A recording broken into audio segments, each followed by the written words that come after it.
Welcome to May 18th, Clark County Commission meeting.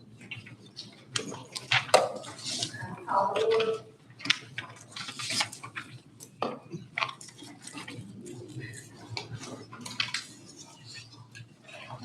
Go ahead and go over the emergency plan. In case of emergency, please use the staircase at the monument side and go to the back of the building. And do not go to the front, do not take the elevator, take the stairs, and you just go to the back of the building, so the fire truck, whatever, they can be in front. We have restrooms on both floors, handicap accessibility restrooms are right here, right outside the store.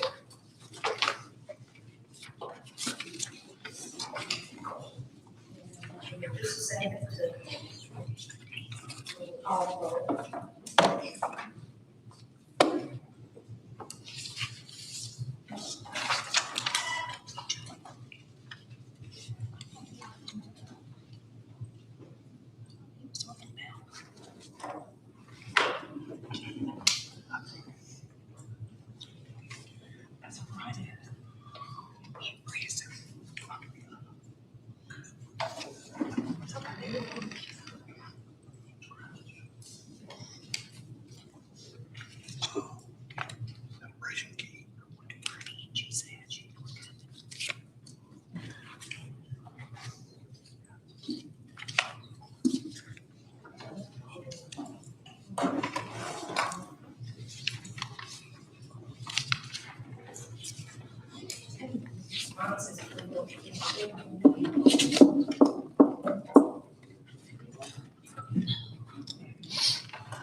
We do have several commissioners that have some family that's in hospital and will not be here tonight, so certainly keep it in our prayers.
Sorry for the delay, it's working over here, but it's not pulling out here so everybody can see.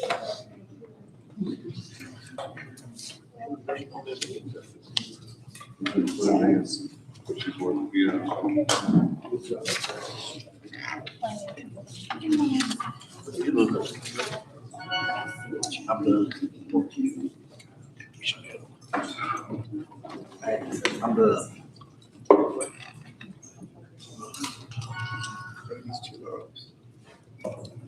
Mr. Profit called me, Mr. Wade called me, and also, Commissioner Kennedy.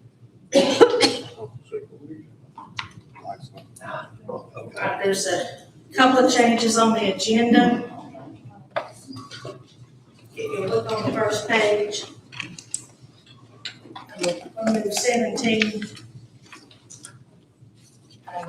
We're gonna have a short master plan from the Rone Mountain the Rone Mountain Park. Tom Missoula, I think that's how you pronounce his name. I'm sorry, what? Nizzle. Nizzle, sorry. So he will be 17, and then we'll go to 18A, financial management.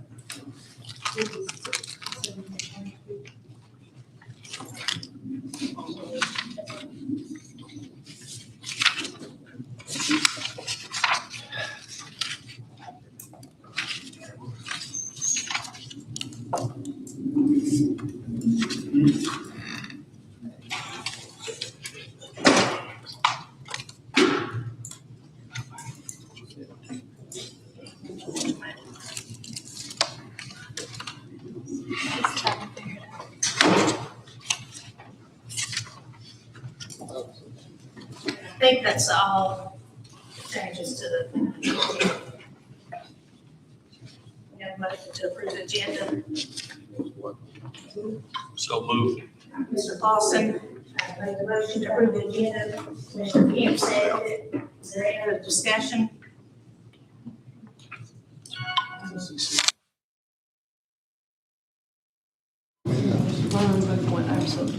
And you want to guess what? Showing this. Thompson. He got kicked off. Mine's not. It's coming and going. I'm trying to compromise. It's working right now. Show her here.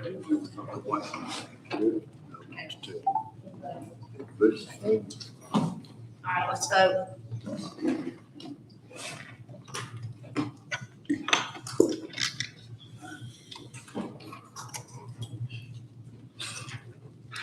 Yes.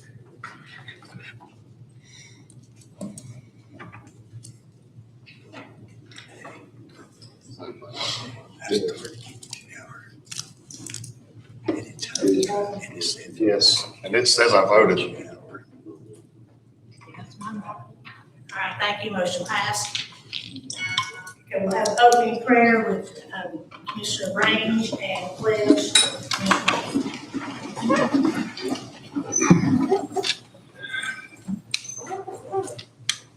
Most kind and Heavenly Father, Lord, we thank you for the opportunity to gather here tonight. Lord, the access you be with each and every one of us, and will conduct the business of the county with respect and honor and the wisdom that we ask that you bestow upon us. Be with us throughout the remainder of the evening, and be with us as we depart this place and head home. We ask this through Jesus Christ our Lord. Amen. Attention, salute, pledge. I pledge allegiance to the flag of the United States of America and to the republic for which it stands, one nation, under God, indivisible, with liberty and justice for all. I'd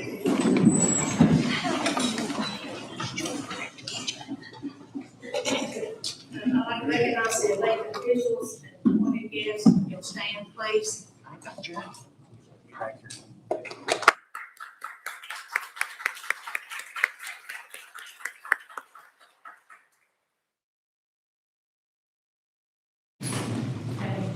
Mayor, we just want to recognize some special students.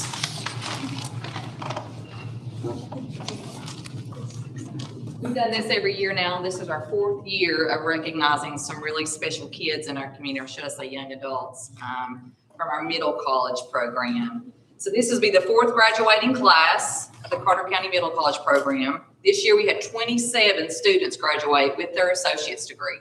They graduated with their associate's degree before they graduated high school. So that's a tremendous accomplishment in itself, along with juggling life, sports, family, and everything else that goes along with that. So we've had 27.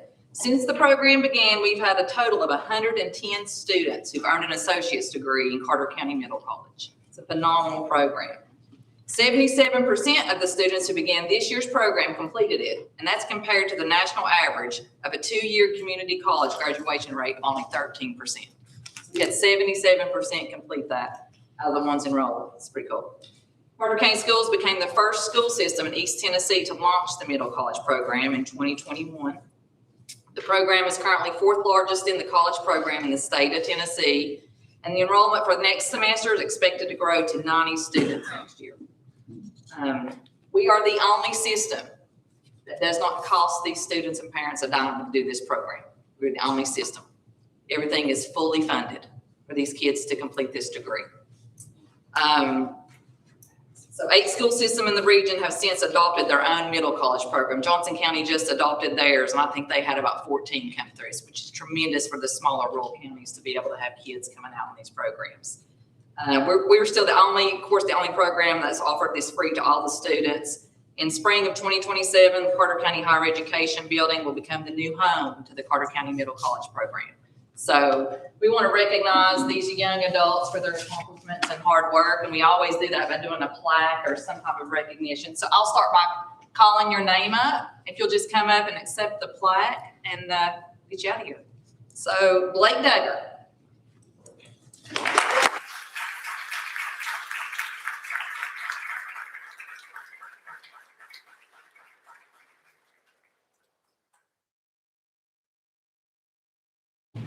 Zoe Gardner.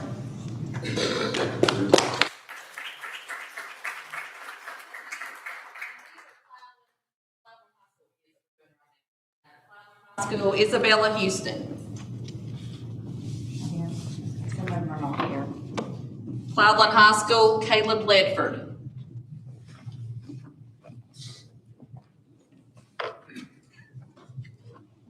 Cloudland High School, Awen McCurry. I know it was that name. Awen McCurry.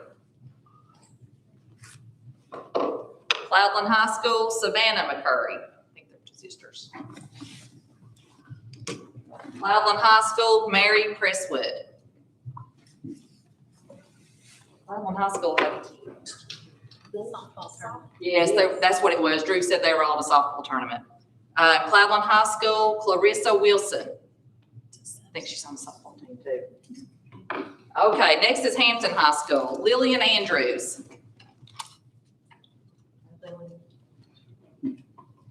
Riley Berry. I see Riley.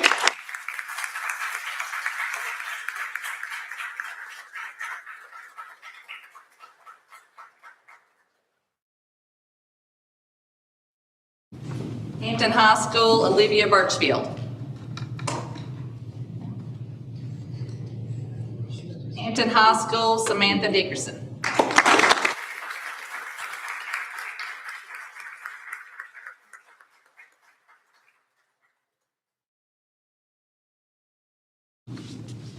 Hampton High School, Brooke Elliott.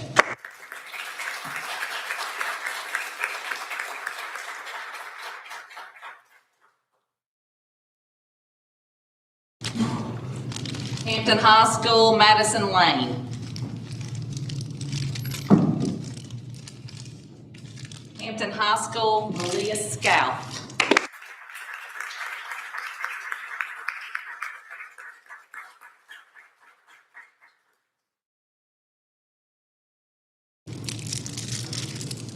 Hampton High School, Corbin Woodby.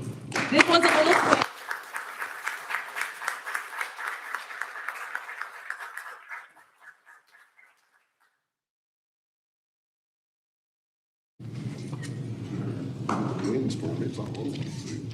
Happy Valley High School, Trinity Bowers.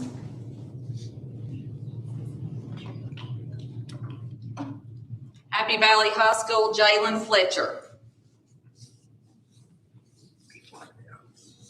Happy Valley High School, Madison Holter. Hampton High School, Caleb Turner.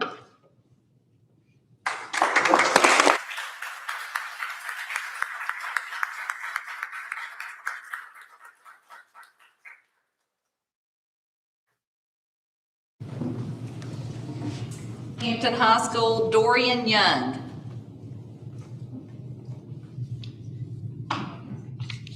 Unaka High School, Caitlin Duggar.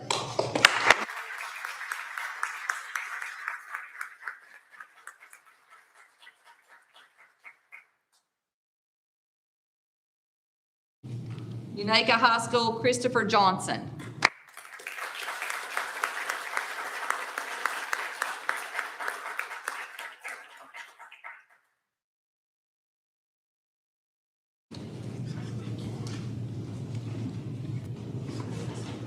Unaka High School, Austin Lambert.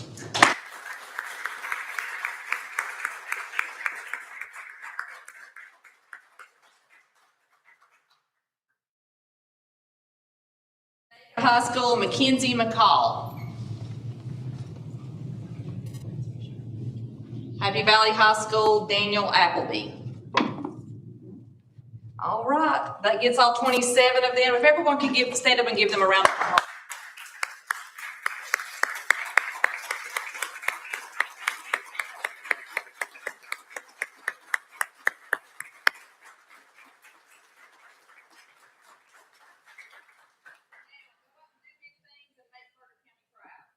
You all. Well, I'd like to say they made me proud, because I had 3 of those students, so.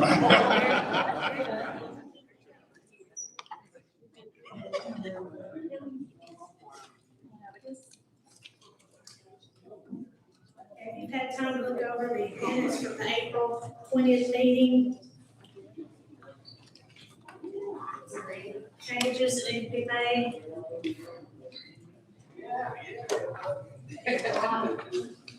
We will take a motion to accept the minutes.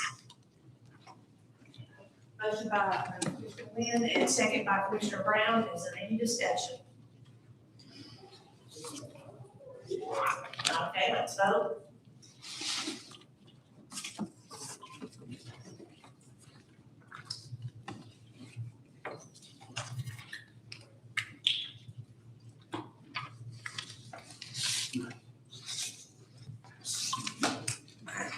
Motion passes and 2 abstain. All right.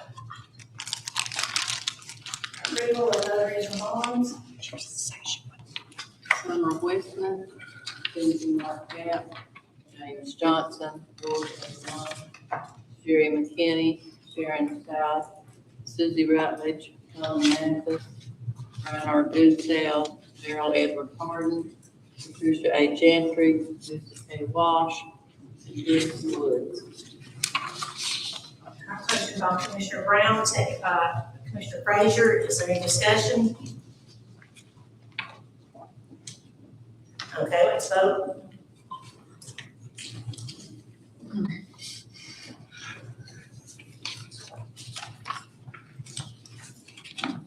Thank you, motion passed.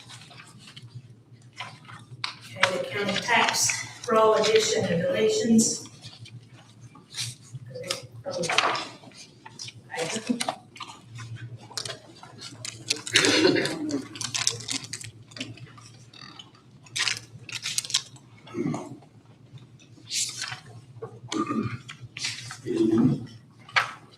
As you can see, if you have it in front of you there, it should have additions and deletions in your packet. I don't think the assessor probably is going to be here tonight. I think they're having to work overtime to get to the deadline on anything. So if you have any questions, you can throw them at me here, but it looks like that we've had a good year as far as additions compared to our deletions. So we're, as far as tax amount added, $42,727. So as far as the value, we're going up $979,329. So, if you have any questions, I'll be sure to try to answer them for you.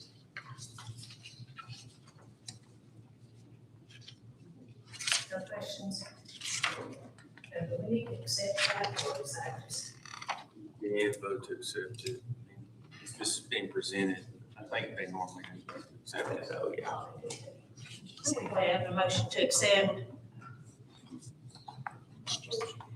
Can you explain what we're doing here? Yeah, so it's 3-year rollback taxes, and each year we have to calculate that and come up with a report on, the total year. A rollback tax is basically the county's recapturing the tax savings that the owner received while it was on Greenbelt. And I've just wrote a couple of things down here to kind of explain, when land's subdivided, or when farming or forestry stops, or when acreage stops below minimum requirements or drops below minimum requirements, the owner withdraws from the program, or property is sold and converted to non-farm use. So by law, they go back 3 years. Even if you've been on the Greenbelt for 10 years, they can't go back further on you than 3 years.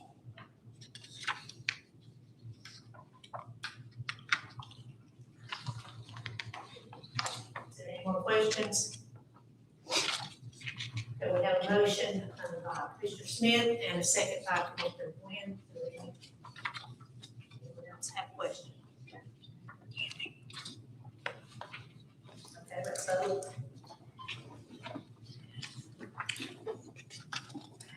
All right, thank you, motion passed. Thank you. Okay, now we have nominations to fill the 5th district vacancy on the commission. Very good. Any nominations?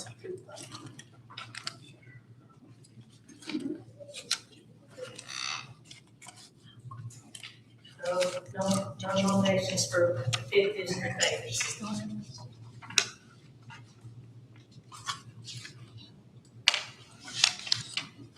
Okay, well, I guess we'll put it back on. Advertise again.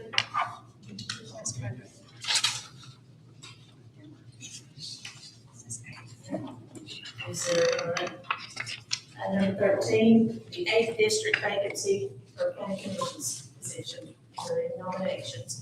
I'd like to nominate Wes Holtzclaw.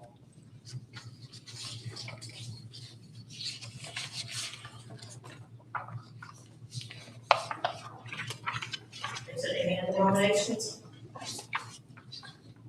Mr. Oswald, would you like to speak?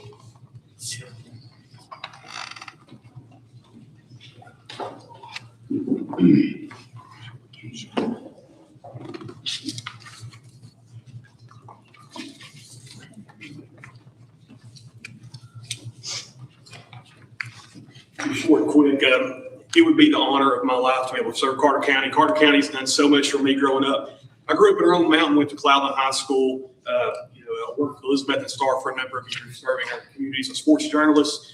Some of you may be familiar with me with my music, with the Twang Bangers. We traveled around.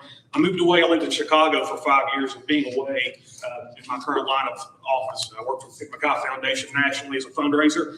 I've been able to meet and interact with a lot of great people, work on a lot of grant requests, and raise a lot of money for our initiatives. I think I could bring some different perspectives as far as grants, as far as looking at national organizations, national non-for-profits, and government stuff. But super excited. I came in as a write-in candidate because I want to be on serve this community. My buddy Derek Gwynn here, we grew up on Bud Miller Road in Rone Mountain, Tennessee, and Derek's running second district, and it'd be an honor to be able to serve with my neighbor. So we're looking forward to it. So I'm a little nervous, but we'd be honored to step forward and have a voice for our generation here on the county commission. Thank you. Thank you, Mr. Oswald. Is there any other? Okay, can we have a motion? I'll make a motion. Sorry. Six nominations. 6 nominations and accept Mr. Oswald. Yes. I will. Did you get that? Cease nominations and accept Mr. Oswald. Cease. I'll get a second on that.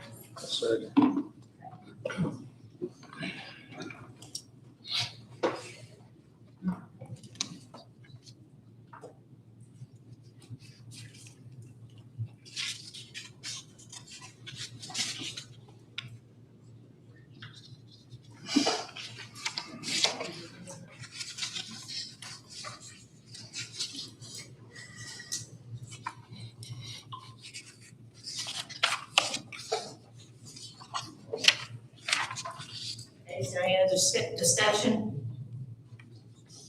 Okay, let's vote.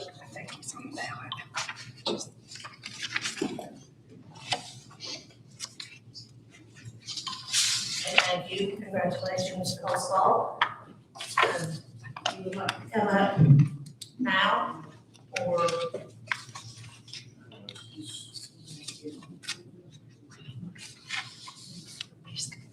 Okay. So at the break. Okay, Ms. Oswald will, at the break, she'll come down and get the paperwork for you. Okay, congratulations. All right, Mr. Riding with the communication project update.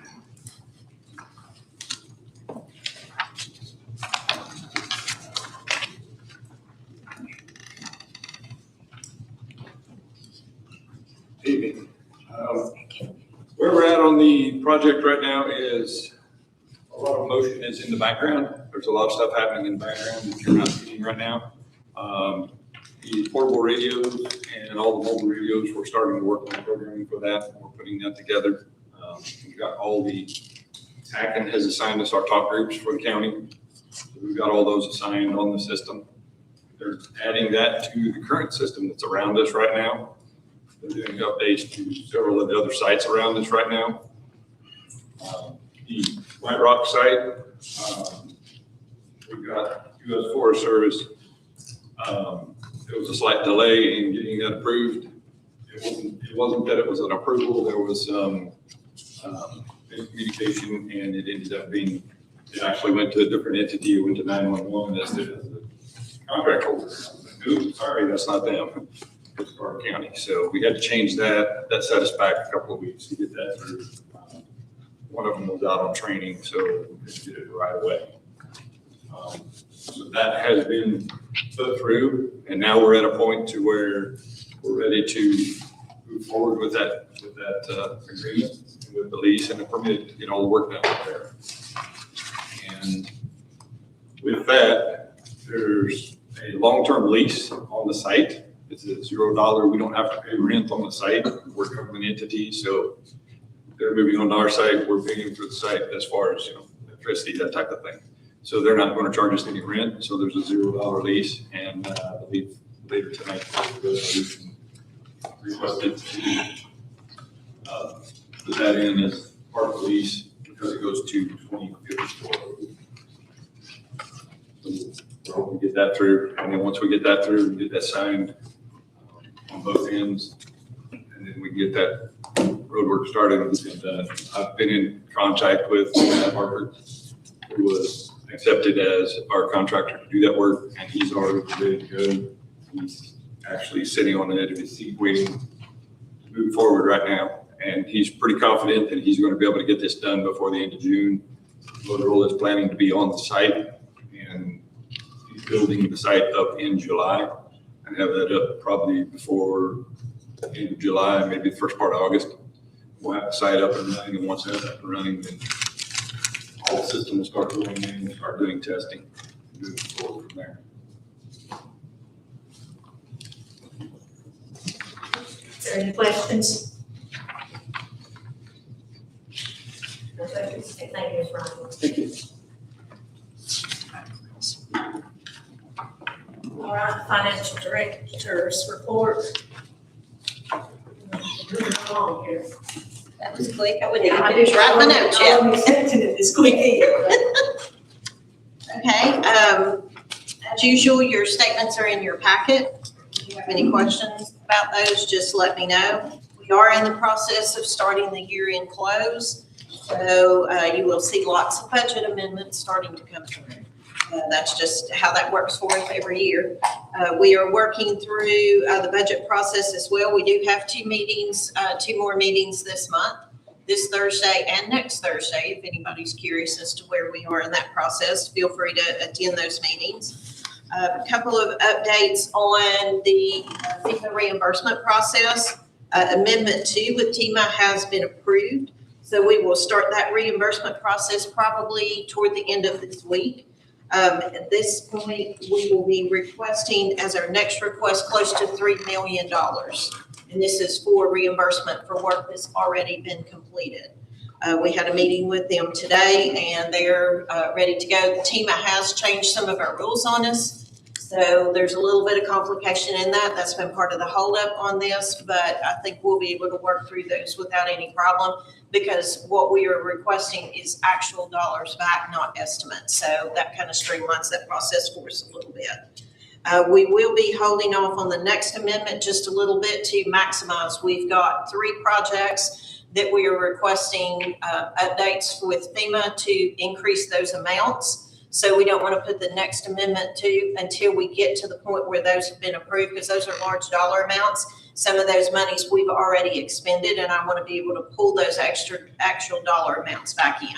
So we're going to hold on that just a little bit. It takes several months to get money back, and so we just have one process going at a time anyway. So I'd rather get this $3 million back in our fund balance before we start that other project. That's the majority of what I have related to that and the financials. If anybody has any questions, feel free to contact me, email, phone, or come by my office. It's fine. I understand Friday we received some reimbursement from FEMA. That was for the school system.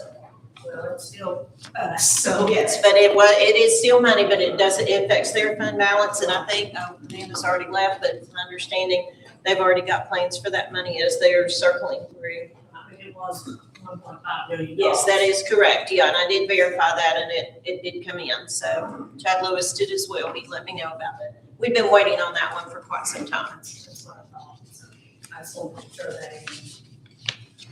Yes, thank you. I meant to do that today and I forgot. Are there any questions? Okay, thank you. Okay, we're to cover the comments. As always, you have 5 minutes.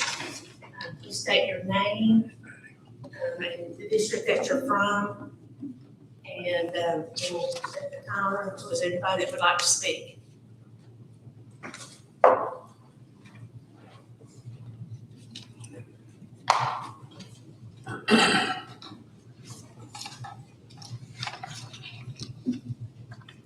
Good evening, I'm Ken Googe, District 5.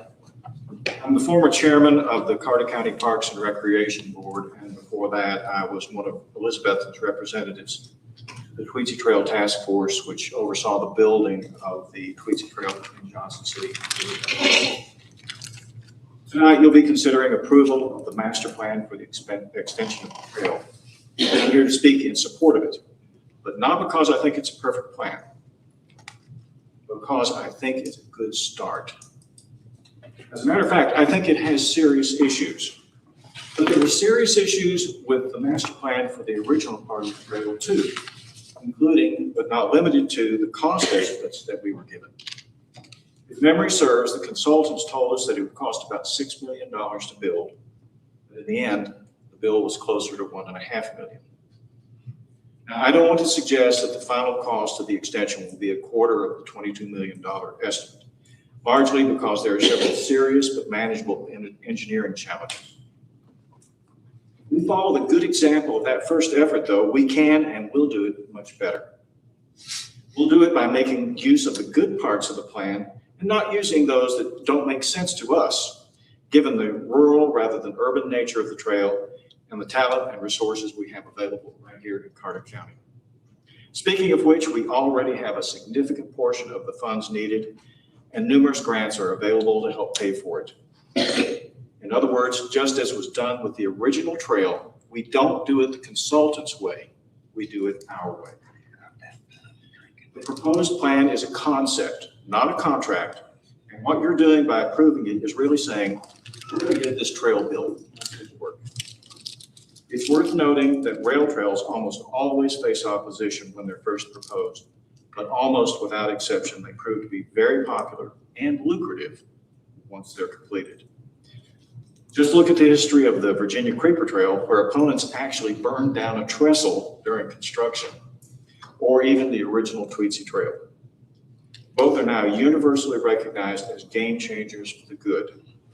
So while we fully recognize the flaws in the plan, I urge you to approve it so we can get to work on it.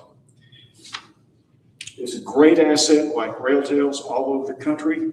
going to be proved to have great recreational benefits and create new opportunities for the people of Carter County. Thank you very much. Thank you, Mr. Gage.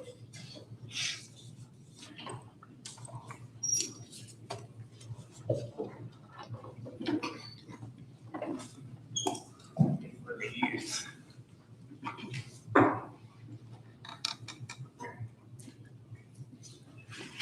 Good evening. My name is Dan Reese, and I'm appreciative to be here to talk to you. My friends call me the godfather of the Tweetsy Trail.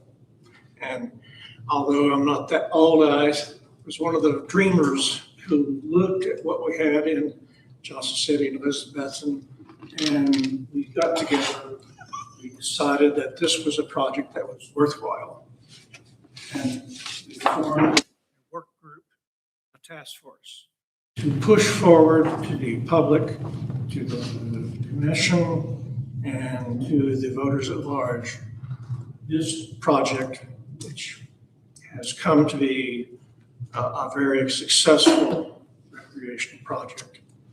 I speak in support of this master plan, and I suspect that it's going to be a good result for Carter County. And to me, that's what we all want. That's what we want for this county. From the beginning, we knew that there was going to be controversy with it, but we dealt with that. We pushed forward, and to me, in Carter County, that can happen. Strong task force, individuals from local areas, community, Carter County. That is the way to push this thing forward. And to me, in doing so, you're going to be rewarded greatly. Thank you. Thank you. And This is gonna be educational. Charles Von Cannon, 198 Fontaine Drive, Central Community. When the announcement was made concerning the $6 million for the Tweetsy Trail, I, along with many, many others, thought that was it. Now we understand that it's going to take $22 million more, at least, to go with the $6 million that was originally planned, originally given. Folks, do the math. Do the math. If this project doesn't have to come back, the money doesn't have to come back within a period of time, you've got more pressing problems than a bicycle trail. And that's a fact. You've got more problems. You've got problems with the declining population in this county. If it weren't for the California people coming in, we would have a negative balance of people. And they're the ones that pay the taxes. Look at the future. The future is where you've got to plan. It's not today. You've got problems today. Solve those before you invest in another $22 million in not a boondoggle, because I know that Creeper Trail in Virginia has done well, but it didn't do well overnight. This was a 30, 40-year project that they've been involved in. This is not something that happened yesterday. And the Creeper Trail has done wonders for Damascus, Virginia. No question about it. But the figures that have been given to you about the return of project and return of income are just fake numbers. Fake numbers. So spend it if you want to. But I'm telling you, as a taxpayer, I, for one, am known to be known as Mr. No. Hey, I've got 2 minutes to go. By the way, filling the 5th District Commission why is the election commission still, at the moment, accepting write-in applications to fill the 5th district? Now, why is that? Now, there's more going to come in about this because, attorney, something is wrong with this picture. You tried to fill the position tonight that is being, was it advertised to start with? And it's illegal. Now, if you want to discuss that further, I'm available. It's very possible. I was waiting for this. Mr. Von Cannon, this is public comments, okay, not discussion. The situation is this. The write-ins, it's a foggy picture at the moment. Somebody needs to straighten that out and do a little transparency for a change. Transparency is something that is totally lacking. Thank you. And I apologize to you. You want me to tell them why? All right. Thank you, Mr. Von Cannon. Is there anyone else with public comments? Good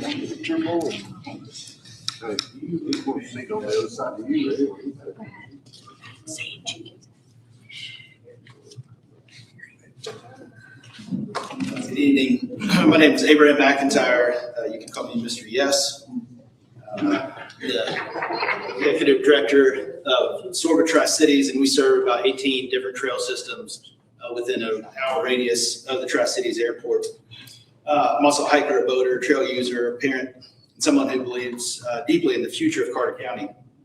I'm here tonight to commend you on the vision that you all had of the creation of the Tweetsy Trail, and not only this trail, but that has been so successful, and also the Tweetsy Trail Master Plan. But I really ask and really echo those who have stand before me that we look at this as at a new plan and accepting a concept and not actually just approving a contract. Also, that you look at this is not just a price tag. And I think you brought up some really great points, is that this doesn't happen overnight. This is a long-term project. And we have a great opportunity to use funds that were given to us to invest wisely. But this plan should not be, is not, again, not a contract, but a guiding document, a roadmap, a vision for what can be possible over time through partnerships, grants, as you mentioned as well, phase development, community collaboration. So I encourage you to accept this as a guiding living document, not just a strict manual. It's not a binding contract, and it thankfully simply creates direction, organization, and opportunity. And what this plan really does is positions Carter County to move forward. It opens the door to future funding opportunities through agencies like TDEC, transportation alternatives, public health initiatives, tourism grants, economic development funding, and outdoor recreation programs that are specifically looking for communities that already have a vision and a plan in place. Without a plan, it becomes very difficult to compete with those dollars, for those dollars. And with this plan, Carter County becomes eligible, competitive, and ready. Another exciting part of this process is through the hard work and vision of this commission. With the portion of this portion of the Tweetsy planning effort complete, there's now a pathway to begin investing in the second third of the $6 million for the state appointed funds into the Hampton watershed, into the Hampton economy and community through this watershed trails project. That alone has the potential to create a major positive impact for Carter County residents and visitors alike. From the cycling community perspective, and that's from road bikes to mountain bikes and everything in between, I can tell you that there's tremendous excitement around this opportunity. The off-road cycling community in Northeast Tennessee, Southwest Virginia, and Western North Carolina and beyond continue to grow rapidly. We're seeing families, kids, walkers, runners, hikers, riders, all looking for safe, accessible outdoor spaces and progression-based trail experiences. The Hampton watershed trails can absolutely stand alone as a destination and a community asset. But when connected conceptually with the Tweetsy Trail corridor and the broader regional outdoor recreation system, the impact becomes exponentially greater. So truly the sum of the parts truly become greater than the whole. And now we're talking about connectivity. Now we're talking about extended overnight stays. Now we're talking about increased bike tourism, outdoor recreation tourism, healthier communities, new economic opportunities for small businesses, restaurants, lodging, local outfitters throughout Carter County. So we've seen this story play out across Tennessee and across the nation. The trails create healthy communities, trails create movement, movement creates visitation, visitation creates economic activity, and the cycle continues to the betterment of our whole community and region. So an investment in trails create places where people want to live, raise families, move from California, and spend time outdoors together. So I also want to recognize the incredible amount of work that has gone into this process already by each of you. So presenting the Tweetsy Bridge and the Hampton Watershed Trails to Governor Lee was a leap of faith, and it's paid off for this community and has made Washington County, my home, pretty envious, which then we went and asked the governor for funds as well to extend this great trail. This was not developed by one person or one organization. This has come to life because of committed citizens, community leaders, planners, partners, and stakeholders who care deeply about Carter County's future have come together. Because this is not something that falls on those one-person shoulders, it only works through partnerships. So tonight, we as SORBA stand ready to assist and support in any way that we can do that of these Carter County residents. And we ask that you encourage you to adopt this plan as a concept and improve the shared vision by taking advantage of the amazing opportunity that Governor Lee has entrusted to you. Thank you very much. Thank you.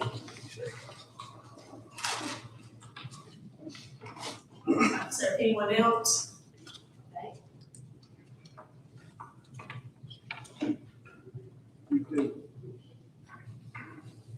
Following Abraham, I feel like I should say, I am standing up.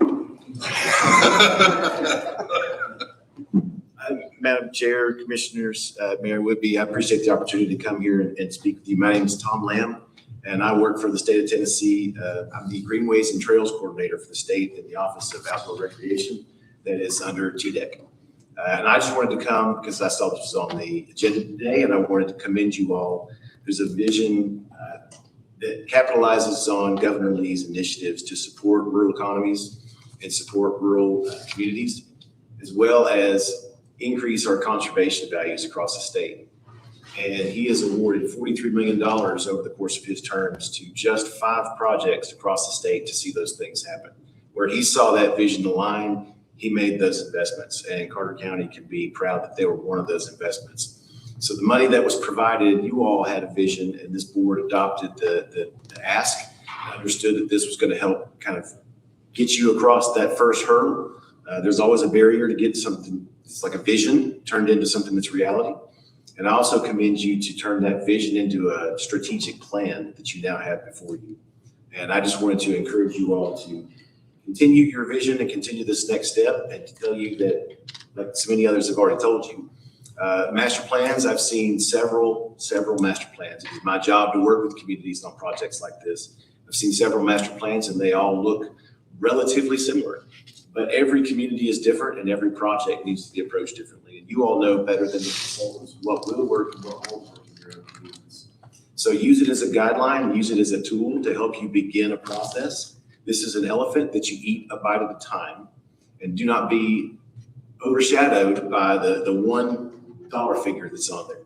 So I am more than happy, and I stand ready to assist any group that you may assemble from here going forward, how we can work with you to take these components and turn them into a reality that will continue that vision. This is a tremendous opportunity. And again, I want to applaud you all for taking the steps to move forward with this. Thank you very much. Thank you, Mr. Lamb. Is there anyone else? Other comments? Is that it? Nobody else? Okay. We thought this would take a little bit longer, so we're going to take a 10-minute break so they can set up the computer for the next presentation. How many others actually from Carter?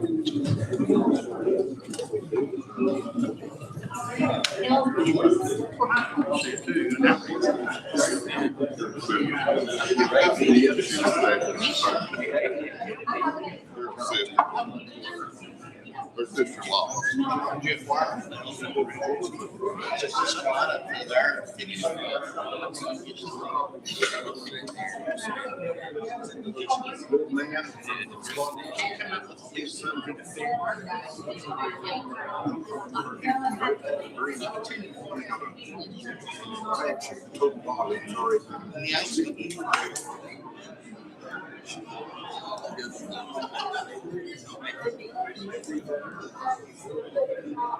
can go ahead and hook it up, can we?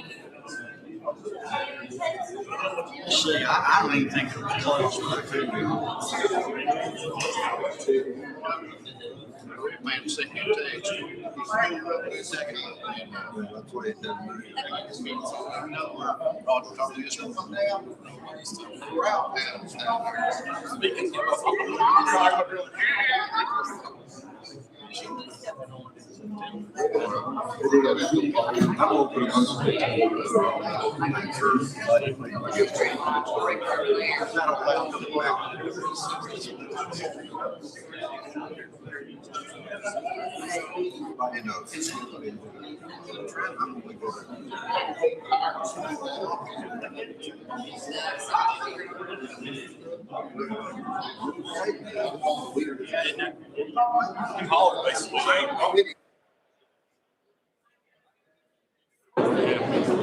How bad?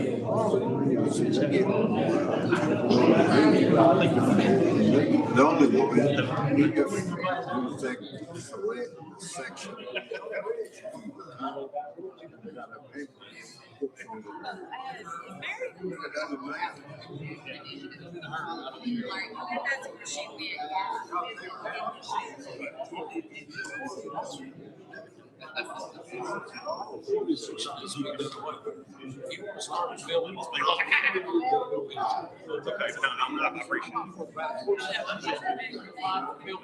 Yeah, because I'm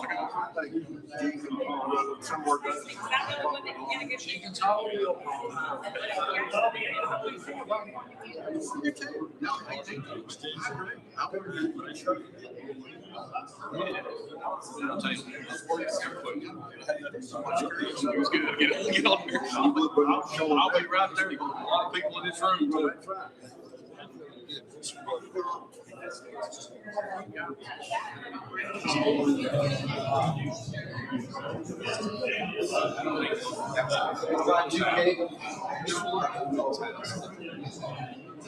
Okay, scenario, this computer works. I'm trying to get my friend who does this thing.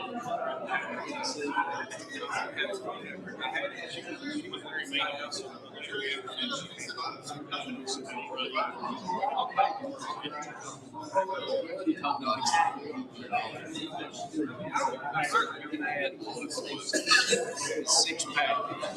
You only have like 6 different packs. Send it for insurance. If you get any more, if you start distilling or you start making beer, it's be about what he had to do. But he said he actually talked to Friday. He said yes. He said she would do like 6 different. I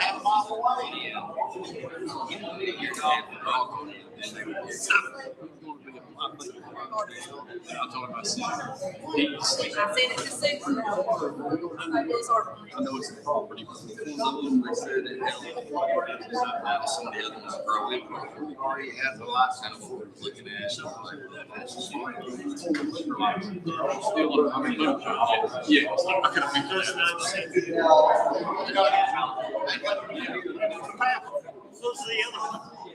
I had a blast with my past. My buddy said it really helped. My sister, see, Kendall, like, now I know why you only wanted to print 3. Really? You may get delivered. Get your name. Get you well. Take the show. Well, he said he was in the military. This is same thing I do. I've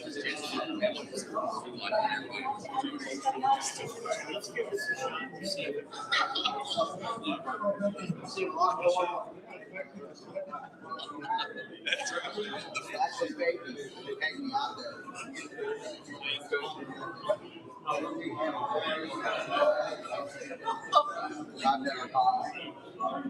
I work too much.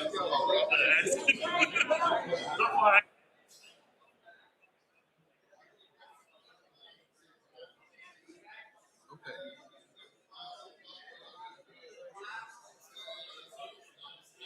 I don't need that right now.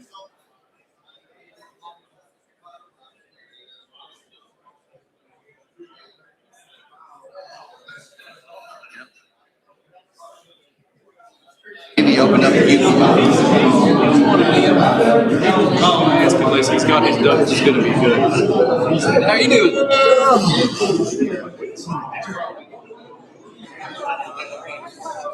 You guys leaving, that's, his computer's not working. I'll be able to better that he's, I guess, this onto the machine so he can do his.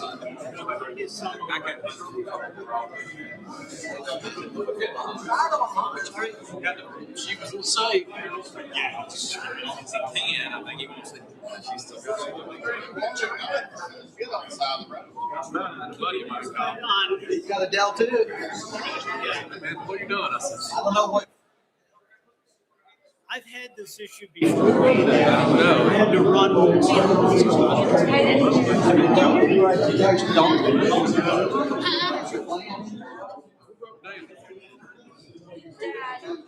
Yeah.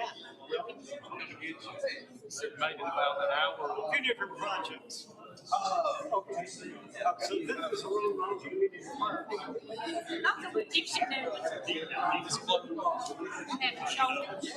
So, You know, you might not do that.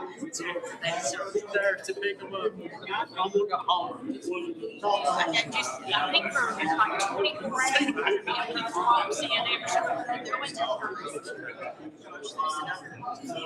well, you better get it on from you gotta eat and drink sunlight. let the boys vote tonight. Just pile up the camp.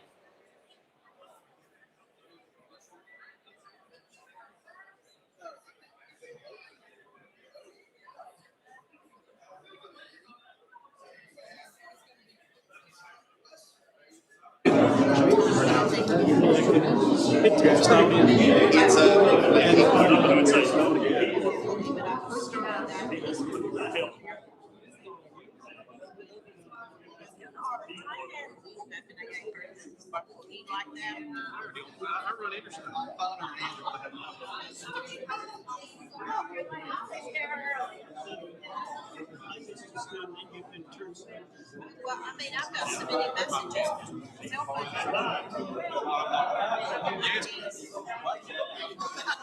I mean, I'm still, I don't know, I've probably got 7 messages to respond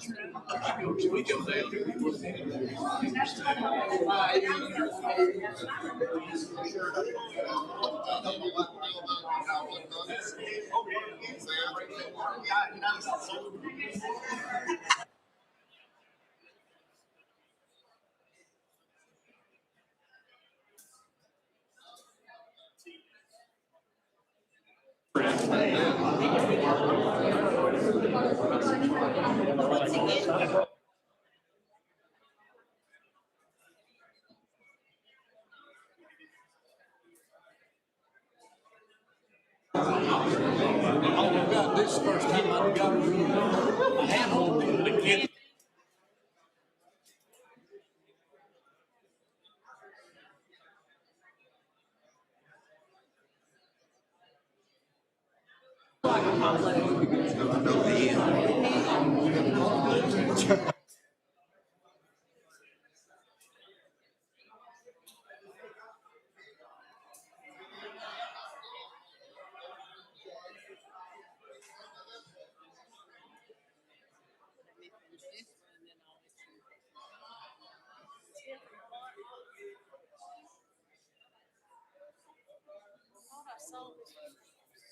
that came out right after I bought mine, had the glass lid, and I thought that was pretty cool. Oh, I know, now, You had the handout.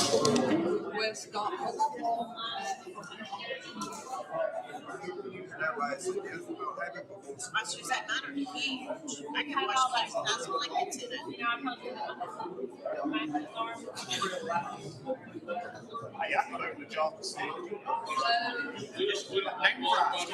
Apparently that's no.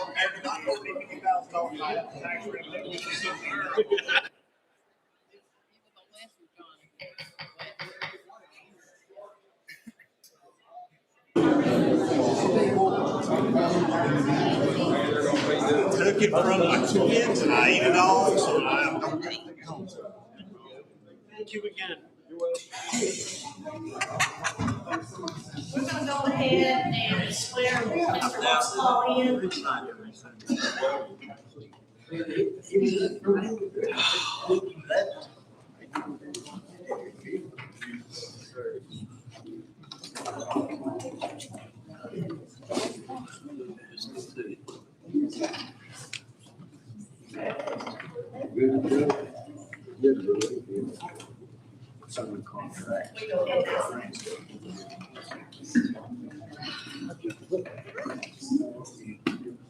I will swear that you will support the Constitution of the United States of America and the state of Tennessee. And I'll ask you to discharge the duties of the office of county commissioner to the best of your skills and ability. Faithfully to meet yourself as such in the performance of the duties of this office. You do hereby assume, so help you God. Bless you.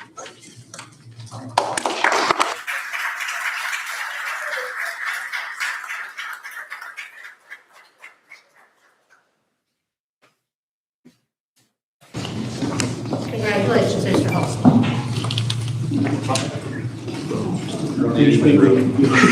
Get the raise next one. Sheriff, you ready? You want to come up and do a presentation on the Rone Mountain Foundation? I think this is also called the park that we were talking about. Eric Anderson Park. Eric Anderson Park, yes. Alrighty, good evening. Thank you, everybody, for allowing me to speak here. I'm from Rone Mountain. My name is Tom Nizzle, and I represent the Rone Mountain Recreation Foundation. We're a 501c3 group that is responsible for maintaining roughly 30-plus acres of 3 different community parks. The parks were devastated by Hurricane Helene. And as a result of that disaster, we've had some good fortune over the last year and a half to work with groups who are beginning to help us rebuild those parks.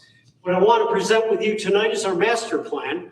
And so we're going to see if this works. And by the way, I want to thank David Craig, who's going to be up here next. My laptop didn't work correctly, and he has allowed me to use his. So otherwise, you'd see me doing a lot more hand waving up here. So let's go ahead with this. For those of you who are not aware of this, this is Eric Anderson Park. This is one of the 3 community parks in Rone Mountain. This is the main park, and this is the way it looked before the flood. Take a look at the resources that are there. That's 25 years of volunteer work since the 1998 flood that wiped out this community. Over those 25 years, volunteers developed this and 2 other parks. On September 27th of 2024, this is what the parks look like. It's right there. That can give you just a little idea of the devastation that we went through in the community. And these community parks are an integral thread of the people that live there. They don't have a lot, and they're very proud. And they want to work back toward getting this community taken care of. Our goals in rebuilding the parks, and by the way, the parks did what they were supposed to do. A major flood came through the area and it spared the community because this is all floodplain. This was designated floodplain after the 98 flood. And so only certain things can be done within that floodplain. But they're an integral part of the community, and they should be rebuilt to provide community resources for residents and visitors alike. And they can and should be improved as well for the growing population. Now, there are some stipulations. They must follow restrictions of the floodplain, and they must adhere to all-inclusive aspects for parks, for ADA compliance when possible.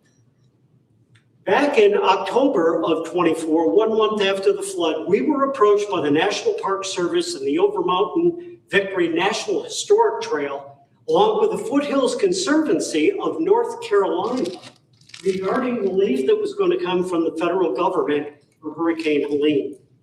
And it was serendipity that Eric Anderson, the gentleman for whom this park was named after, an amazing volunteer who dedicated his life to these parks, he did the work to make sure that Eric Anderson Park was approved as part of the Rone Mountain Trail. So when the disaster hit, we were in line for potential funding. This coalition of groups funded a master plan for the community parks, and they also are going to provide a $55,000 grant toward the rebuilding of the main trail in the park. The master plan development was contracted to Equinox Environmental in Asheville, North Carolina. And over the course of 12 to 16 months, our volunteers in the foundation worked with this coalition to develop a master plan, including a community survey that we did last fall for our entire community. And they were able to put their input into these parks and look at the priorities we're going to have for rebuilding. I'm not going to go through all of this here. This is just details of the different benchmarks we met as we went through that process to develop the master plan. Here are the three parks going from right to left over on Stratton. Let me see, I think I can put 19E on here so you get an idea of where we're going. To the right, the first park, the smaller park, now labeled as the exercise park, is where the children's playground used to be. And I'll show you where that was. That was completely wiped out.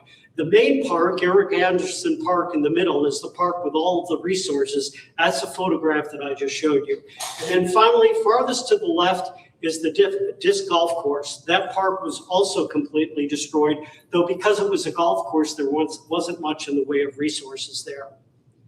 Equinox Environmental came in, looking at the surveys that were produced from the community, and we developed priorities for our parks. The children's park, as it was called, included a playground that is located there, walking trails through the parks, a large shelter here, and another shelter which was completely wiped out in the flood. Now, the goals for this park are to relocate the playground. That playground was in a low area of the floodplain, and we found a better place for it. We're very excited about that. Also, to repave the parking lot within the park, refurbish the large shelter, and then develop an exercise station loop for the residents. By the way, if you live in Rone Mountain, there's nothing flat there. When I first moved there, one old timer told me, Tom, don't worry about it, because after about a year or so, one leg grows a little longer than the other. So he said, you got to get used to that. But this is flat land, and it's very valuable, especially if you have some physical issues. If you don't walk a lot, you have a flat area to walk. So these walking trails are extremely important. We are looking at in the master plan to even add a bathroom facility in this area, picnic areas, and a connector to a trail that would take you right in to Main Street. That is the master plan for the development of that. I won't get into the details on it again, but there is a fair amount of work that would have to be done here, certainly with plantings and the like. The playground would be removed from this area. It would essentially be a nice walking area for the local residents. The main park with the big resources is where a lot of the money is going to go, Eric Anderson Park. Again, I apologize a little bit for the tininess of the master plan here, but I don't have enough time to get into the details. The goals are to rebuild the trail in this park and relocate the playground. This park has bathrooms, it has shelters, it has a stage. This is an area where families can come and use the shelters, and their kids can be in the playground right next to them. So it was a great idea from Equinox in reconfiguring this park. We reconfigured the through traffic pattern. Every other Monday night through the summer, we have a food truck rally. The food trucks now park in a certain area. They would be moved into a better area where they would be staged. We would expand the ball diamond that's located on the left for other activities, and then develop a birding and wildflower meadow. We mow, again, over 30 acres of land. If we can get rid of some of that grass and put a nice meadow in there where you can walk through birding areas and that, it's a plus for everybody. Add pickleball courts, because lo and behold, that is the big buzzword in the entire country right now, exercise-wise. And up at the state park, those courts are always full of people. And then finally, add and improve parking in that area. Just a quick look here, the area that we had mowed would be turned into a birding meadow. There used to be a little T-ball diamond there. It's not used much anymore.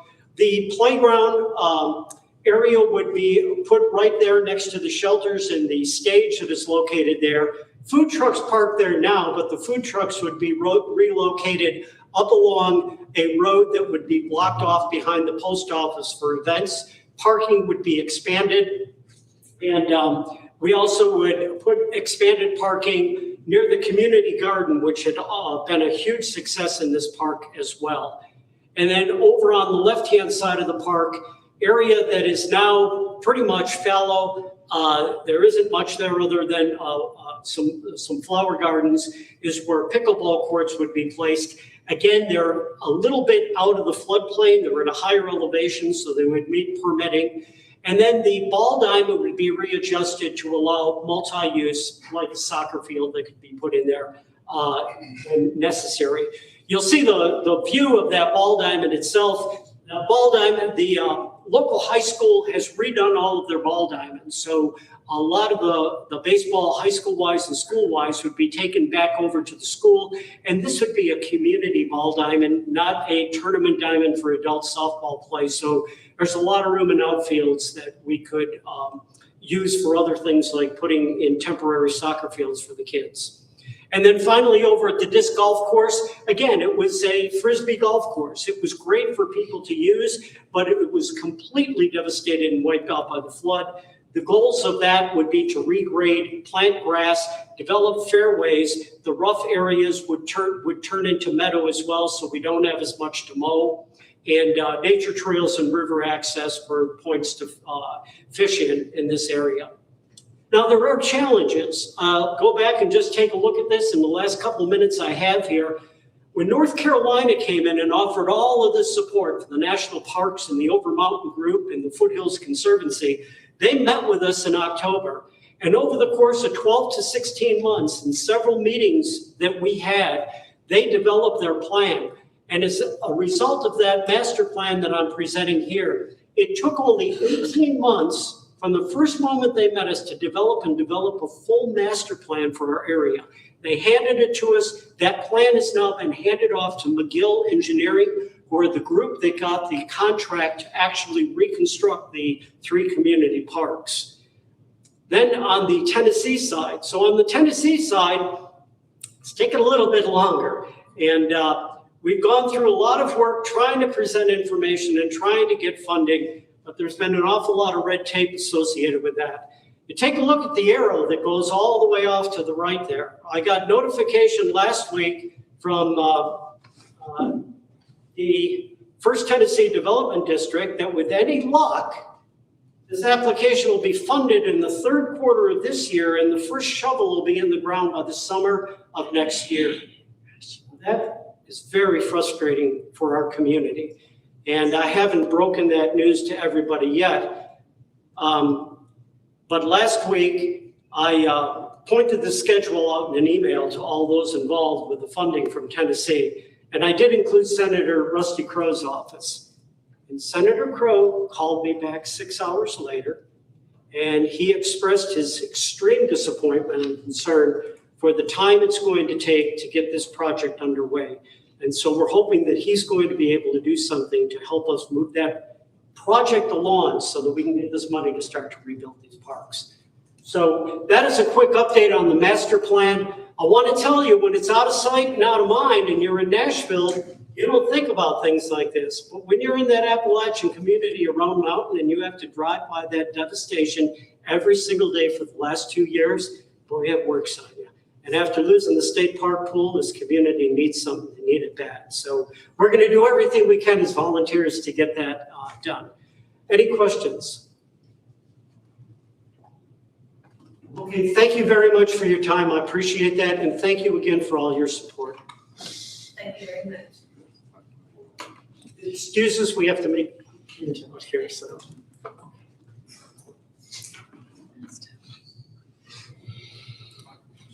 On a side note, His lady's sister-in-law passed away just a little while ago. So please keep her in your prayers.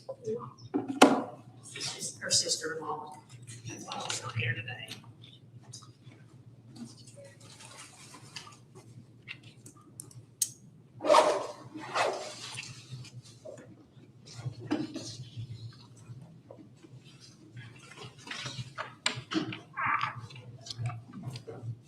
Ready?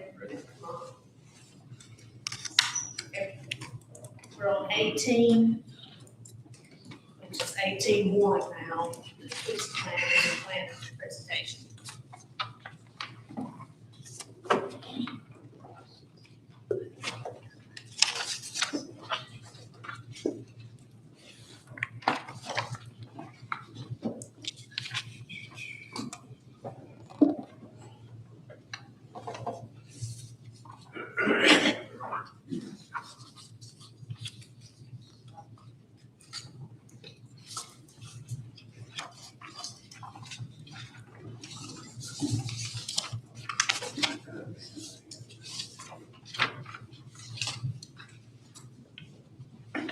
All my paraphernalia here.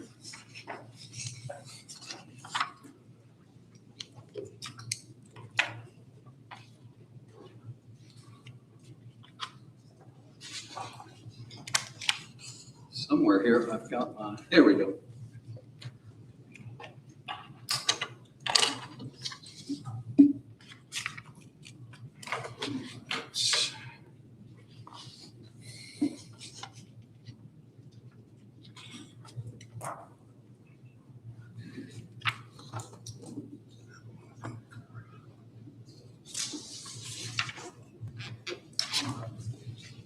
We just want to say on behalf of our firm, Ross Fowler, we appreciate the privilege of working with Carter County on a vision for this recreational trail. My name is David Craig. I'm project manager in our office for this project. If you you should be able to see this in your packet. And as the gentleman was saying, yeah, Helene worked a number here on our efforts for you as well. We began our work in July of 2024. And according to that graphic you saw and you know, Helene hit, and of course, the county's attention was focused on recovery. And so we were asked to pause our work on the Tweetsy Trail project, which we did until the spring of 2025, at which time we resumed work. And the first work product was the inventory and analysis, which was our volume 1. My understanding is that these 3 volumes were sent to you via email. You may have had a chance to look at them.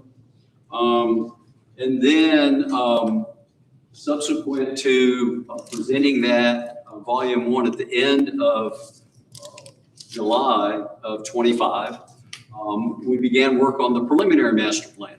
That work culminated in this volume, which was presented in an abbreviated format to a group that included the Financial Management Committee. It included, I think the commission was invited, and there, I believe 2 or 3 of the commissioners attended that meeting.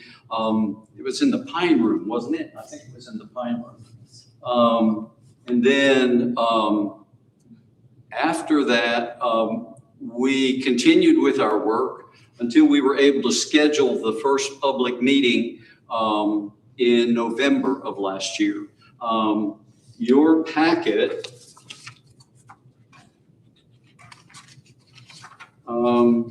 has an agenda for what we're going to talk about.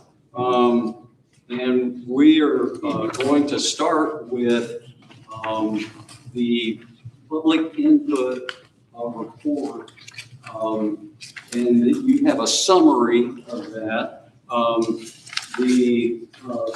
This volume 2 contains the complete input from the public meeting.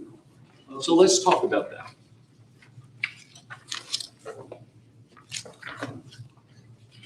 So here's the agenda. I just was laying out how the work plan went. We did the inventory and analysis, presented that in July of last year. That was presented to the mayor and a team. Then we went on to preliminary master plan and did the public input meeting at the TCAP Elizabethton Auditorium. And then final master plan, volume 3. We're going to look at that after we look at the public input from the preliminary presentation. So here is the cover of volume 2.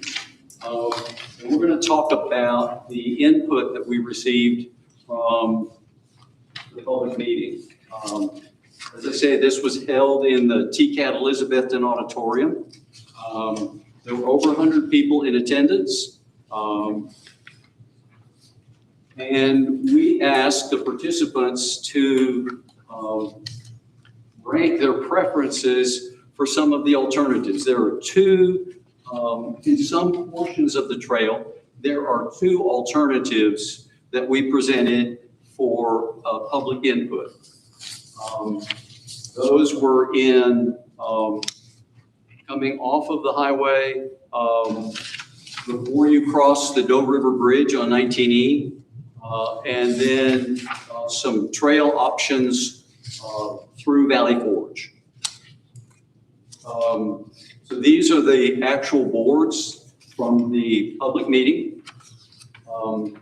The Section 1 option, Section A option 1, along Highway 19E, crossing the Doe River Bridge.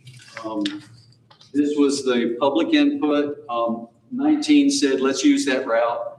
The other route was off highway that turns on Sunny Acres and goes back off road, and then crosses over the ridge, comes down at Long Hollow and crosses the Long Hollow Bridge.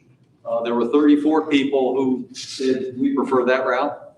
When you get on into Valley Forge, there were 2 options that we presented as part of the master plan.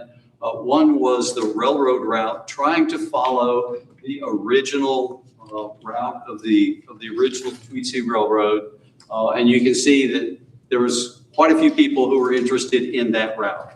And the Mill Pond Road, there were 20 people who expressed an interest in that route.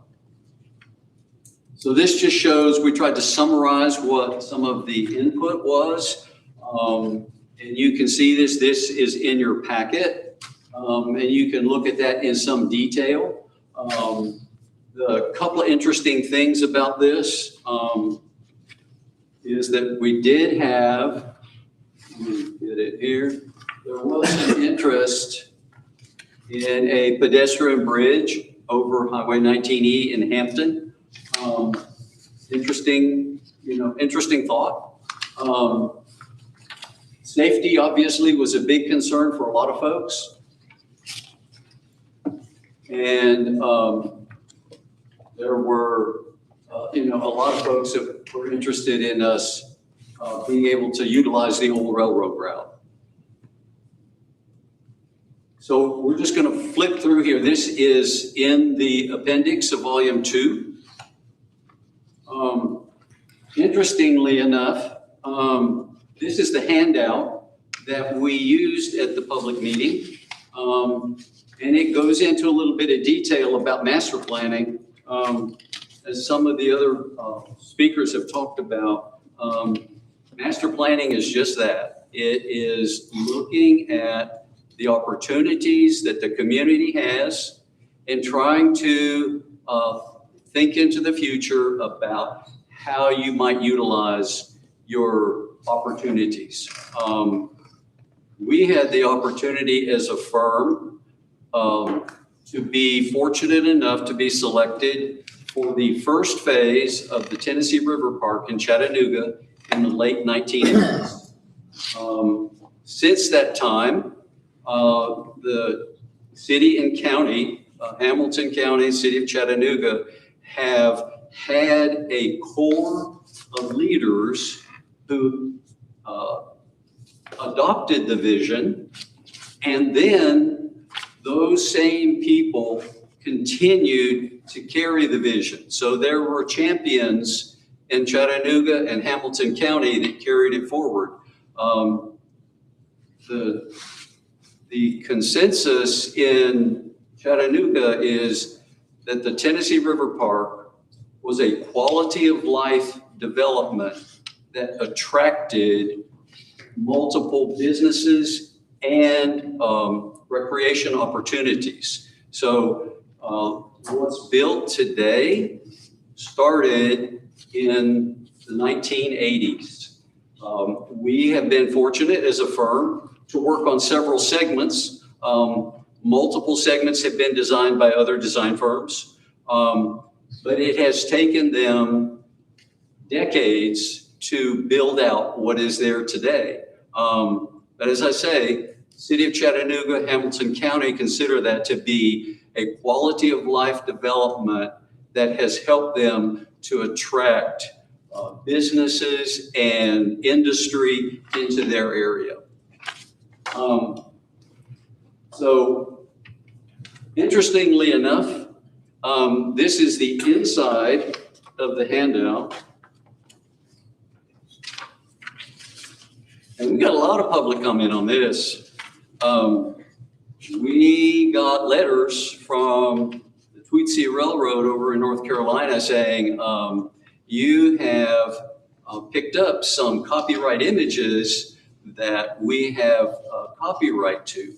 And so naturally, we were unaware of that, or we wouldn't have used them. But we have redone this board to remove all of the copyright images, and I have those with me. I didn't bring the board in, it's in the vehicle outside. But we have a new board that is that has removed all of the offensive images from the image. So this was the handout that was given to the participants at the public meeting. And then this was the comment sheet. And this is in the appendix to volume 2. This is just all of the commentary that was received from the public. We also coordinated with Department of Transportation, and this is some of the record of the correspondence that we had with TDOT. One of the other major comments that came out of the public meeting was that there were some members of the commission, there were others who were not members of the commission that said, hey, there is another route from Elizabethton to Valley Forge. It's on Riverview Drive, and it's about 2.5 miles. It's a narrow 2-lane road, and we were asked to take a look at that after the public meeting. So we met with City of Elizabethton, we met with the Highway Department here in the county, trying to gather as much information as we could to try to figure out what that might cost. We learned from the Carter County Planning Office that along that route, there are 109 parcels and some 70 owners. City of Elizabethton was able to give us an estimate on utility relocation at $500,000. The concept was to widen the road and prepare a separate pedestrian and bicycle path. It is separate from the roadway pavement. In order to get this design, it would impact, most likely impact, all of these owners right here. So the concern about the alternate route is, okay, what is feasible? And it was determined that it would be highly unlikely to be able to get all those property owners to either sell or grant easements for the roadway improvement. So the construction cost here is unknown, because this was a outcome of the public meeting. We attempted to find from the county highway department, from City of Elizabethton, and from TDOT, if there could be found a comparable project to this 2.5 miles. We were unable to find one. And so it wasn't possible for us to share with you any kind of cost about that, not finding a comparable project.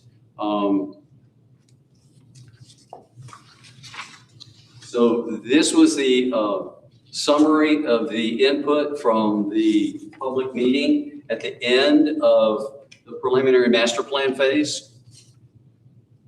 Are there any comments or questions? Good question. Going back to the pie chart, if you could put it up there, please. What? The pie chart, circle chart. And the Tweetsy Trail to support the historic route. How many people did you say attended that meeting? At least 100. We took sign-in sheets, and between the sign-in sheets and the comments, we had at least 100 people. And how many people supported that? According to the chart, it says like 22%. Well, that was what we did. I find it astounding that we're looking at going forward. What we did was we read the commentary, and we just took the comment. If it said we support the project, we took their verbal or their written comment, and we said, okay, that falls into that category. We just took the written comments and synthesized them, combined them, and said, okay, this is a percentage of the total comments, and this is what the comment was. It's not reflective of how many, we didn't ask for a show of hands of, how many of you support the project or anything like that. So I hope that helps answer your question. Well, it does, but I still don't see that the majority of people, especially in my district, they don't want it. Well, it's District 6 does not want it. People I've talked to, 2 people out of the many I've talked to, 3.5 years, 2 of them have said it won't make any difference to me one way or another. And the other one said they'd like it. They both live high on a mountain, miles away from it. I just don't see that it would pay off in the long run. It's not going to help industry because you took out what would draw industry by bringing a train, taking it away. Industry needs a train, an airport, and highways. We've got highways. None of them are close to a major interstate, other than close to 25 miles or so. If I had an industry and I was looking for land in this county, I'm afraid I'd go somewhere else. Well, all I can say is what our task was, and that's what we're reporting to you this evening. Any other comments or questions? I did attend that meeting, but prior to that meeting, you were here, if you recall, and presented a somewhat presentation to this commission. Well, we were all here. And we asked for handouts and we asked questions, but you said that you didn't have that information, but you would answer those questions at that public meeting, is what you told us that night. So I came to that meeting. Okay. And then I was ready to ask questions. But then you announced that we weren't going to ask questions that night at the meeting, that we could only take a piece of paper and write down things. So as commissioner, I was there and I was looking at all of this, which in our packet, it's here. You'd have to look online because you cannot even see a road on this black piece of paper. I'm sorry that I mean, got you'd think- printed in black and white. I mean, I'm just saying, I know you sent, excuse me, sir.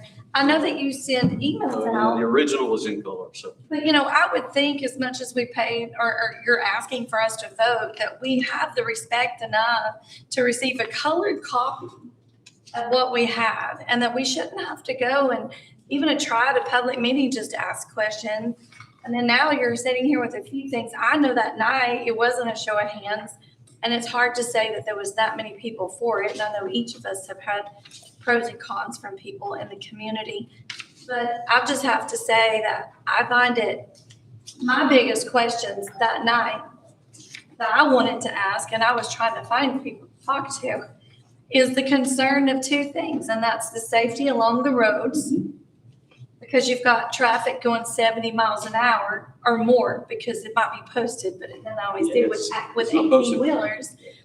And then you're talking about, is it a trail to walk or is it mainly for bikes? Because it's already kind of dangerous when you're with your children and it's a walking trail, but you have 12 or more bikes that are flying by so fast that you don't have time to grab your 2-year-old out of the way or a stroller. So then you're having to also watch not only for that, but for the traffic. And you're right beside the highway that is going very fast. Then on top of the safety issue, there's a lot of businesses that are worried about, you've got Hayworth Tire that you can barely get out of the road as it is up here. And I know there's different avenues, but just like you mentioned with that other avenue, you're going to have to be figured out, are we going to buy this property? We don't know what these, to connect the dots to create this trail.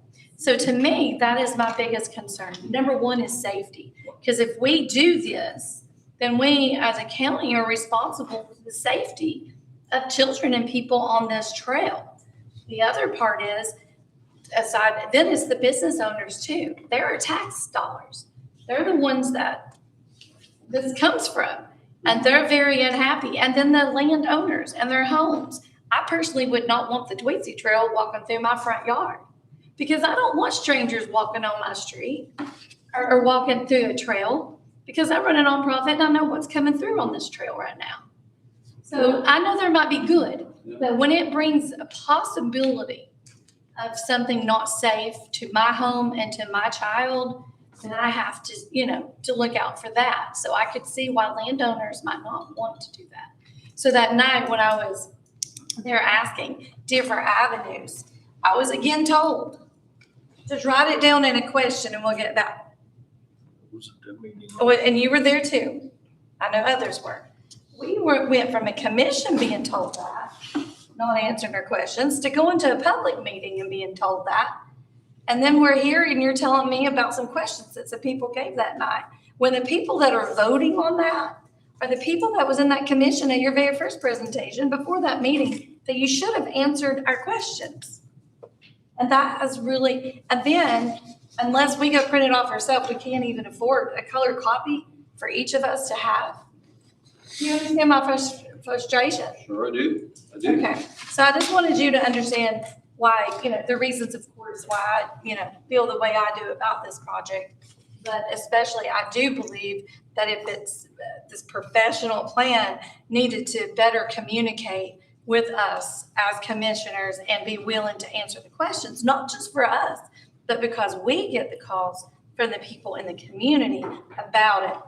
And the ones that I do hear that are for it are not always the ones that live in Carter County.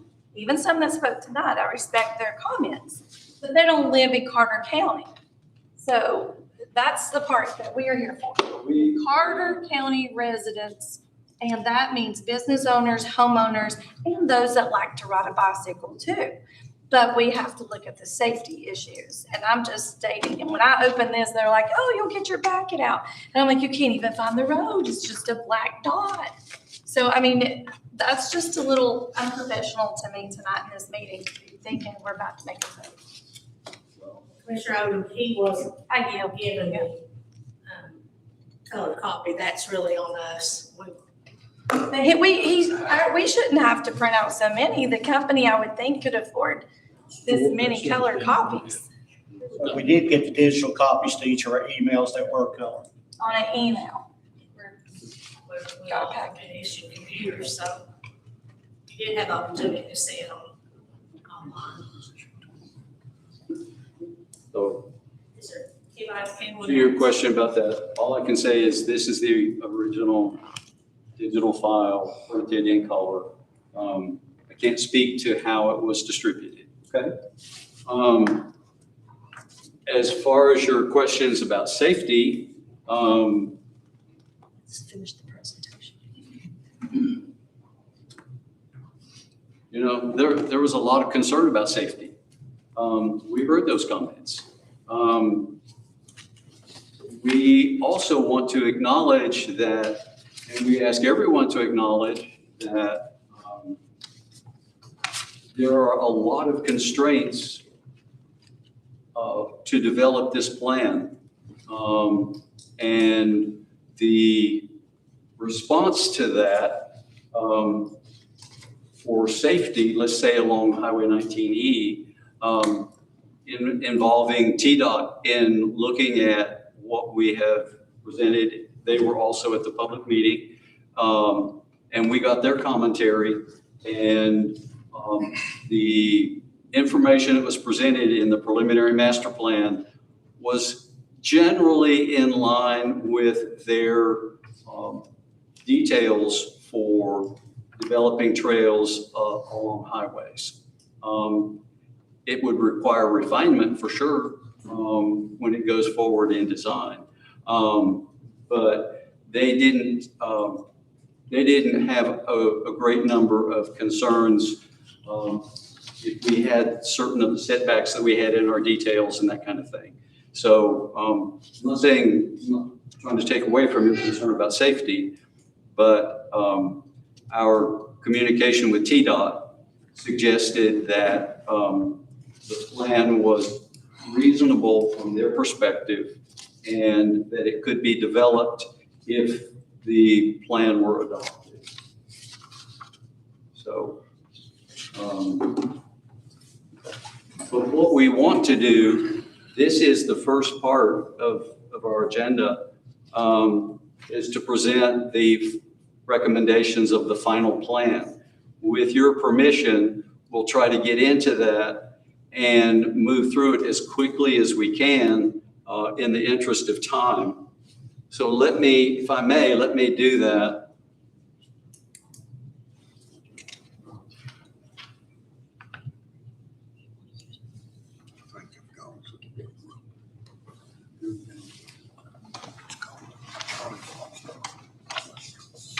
So this is the final master plan volume. This is volume 3. And again, as I understand it, this was provided to you via email.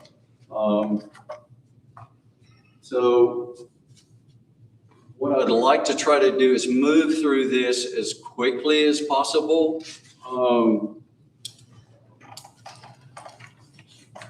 acknowledging the commission and acknowledging the working committee. So this is the volume that was sent to you.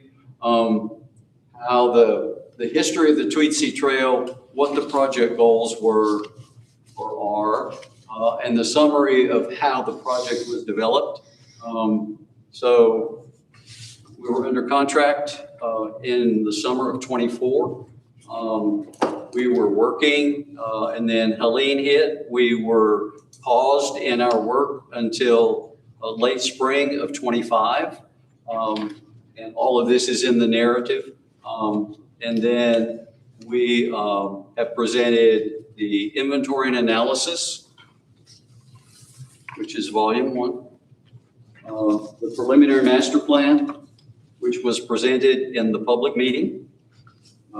We've shown you the input from the public in the previous presentation. And so this is the recommended final master plan route. Starting up here where the trail ends in Elizabethton, comes down State Line Road, follows Highway 19E to Sunny Acres, and comes off-road and comes over the ridge, comes down on Long Hollow, crosses the bridge, the Doe River Bridge on Long Hollow, follows along River Road to River Bottom Road, and then to Jenkins Hollow, then to Mill Pond Road, and then on the county land, all the way to the county land, and then through River Road on the Hampton side, where it crosses the Rittertown Bridge, and it forks there. One fork goes up to the intersection at 321, so that we can get a safe pedestrian crossing at a signalized intersection, and then comes across 321 and down First Avenue to the Hampton Watershed Bike Trails. The other leg goes along Highway 19E down to Green Bridge Landing. So this is the detail of all of those recommendations. This is unchanged from the preliminary plan. Here's the current trailhead at Blue Ridge and State Line Road, continuing on along State Line. So this is the details from which we were able to create the cost estimate. So all of this feeds into being able to provide you with enough detail that we feel like is reasonable, a reasonable effort of showing you what we think that it will cost. So continuing on, coming down State Line to the intersection of Highway 19E, there is a bit of a slope there. So the idea is to create a switchback trail system to get down to the highway at a moderate grade. So here's the idea of a switchback trail coming down, getting down to the intersection at 19E, and then continuing along the highway. We were talking about that issue of safety.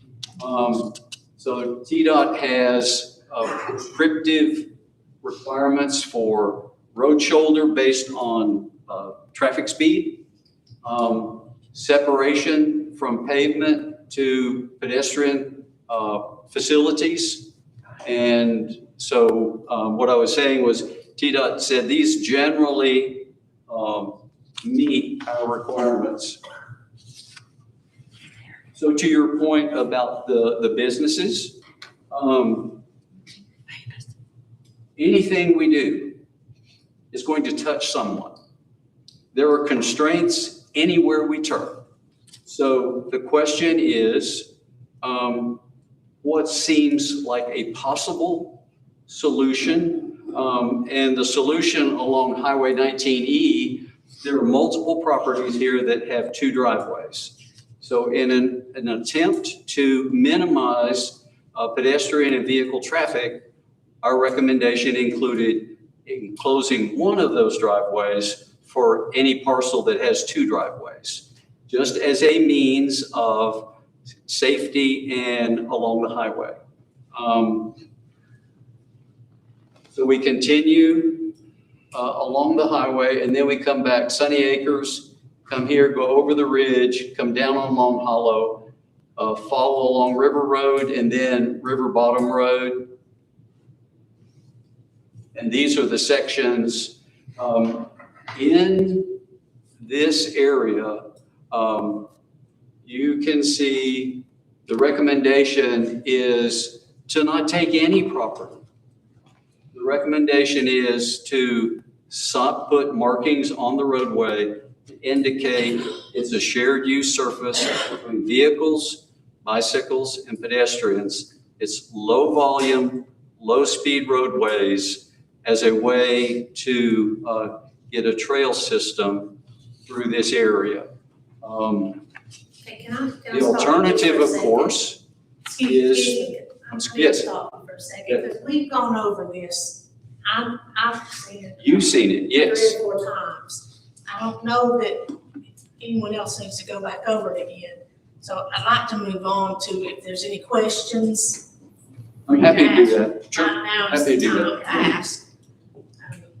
Or if you've got comments, let's move on to that right now, because we've gone over this several times. And all the commissioners has had an opportunity to look at this on several occasions. So do we have any questions right now? So Let's do questions, when you okay? presented it to us the first time, we were talking about coming down by the road. The closing the driveways came up at the public. You also in the meeting here told us that it was too dangerous to run the trail along the guardrail on 19. On the bridge. Below. Instead of running through the road back there. Why is it so much more dangerous to run it where the trail is on the outside of a guardrail than it is to be right next to the highway? Well, I will tell you That's the that, purpose that y'all took it down the hill. I will tell you that, based on 2 things, based on the public comment that wanted to get off of Highway 19 as soon as possible. The other one was TDOT said the plan that we presented in the preliminary plan did not meet their guidelines. And that the only way that the trail could stay on from Sunny Acres moving toward Valley Forge, the only way that they could approve anything in there would be to add another bridge for pedestrians only over the river, which we consider to be not feasible and not practical from a cost standpoint. And so the recommendation based on the public input and the input from TDOT was to come off highway at Sunny Acres and stay on low volume, low speed roadways. This was before that even came up. In the first presentation you did here, you said they'd bring it down 19. Dangerous, but they'd bring it down 19. But then when you got down below the river, this was before you ever talked to PDOT about it. When you got below the river, you said it was too dangerous for it to be up by the rail at the top of the hill. So you wanted to go down the hill where it was going to take more stuff to do. Why was it too dangerous there and not on the main highway? That was what y'all said. Let me do this.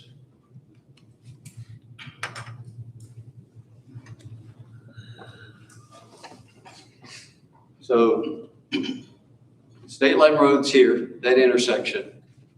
We're along Highway 19E, along here. So we get to Sunny Acres. And like I said, the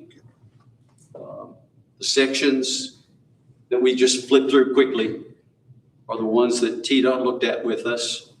They said, you're probably close enough to our guidelines that we don't really have any objection. And so that's how we got to where we are. Between TDOT input, public input. I understand that. Where the trail, where the old track comes down off of 19, parallels it there. You got the broken track there. Where it comes down there before it goes behind those buildings and comes back on the other side, down below those buildings at the bottom of that picture, the guardrail is up next to the road, and that's where the track pretty much run at the time. You said it was too dangerous to put it on the outside of that guardrail because of traffic. Why is it so much more dangerous there? Are you talking about in this section right here? I'm talking about down below where, you talking about down here? Jenkins Hollow Road comes out down there. The last road down below before you hit to where the old ironworks was. Jenkins Hollow Road. Down there, the guardrail next to it, right in the area where the concrete wall is, it's above the old ironworks.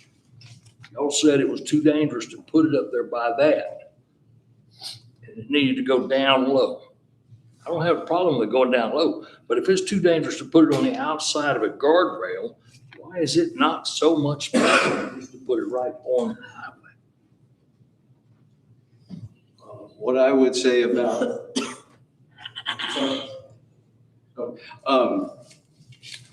all I would say in response to that is we listened to TDOT for those sections along Highway 19E till we got to Sunny Acres.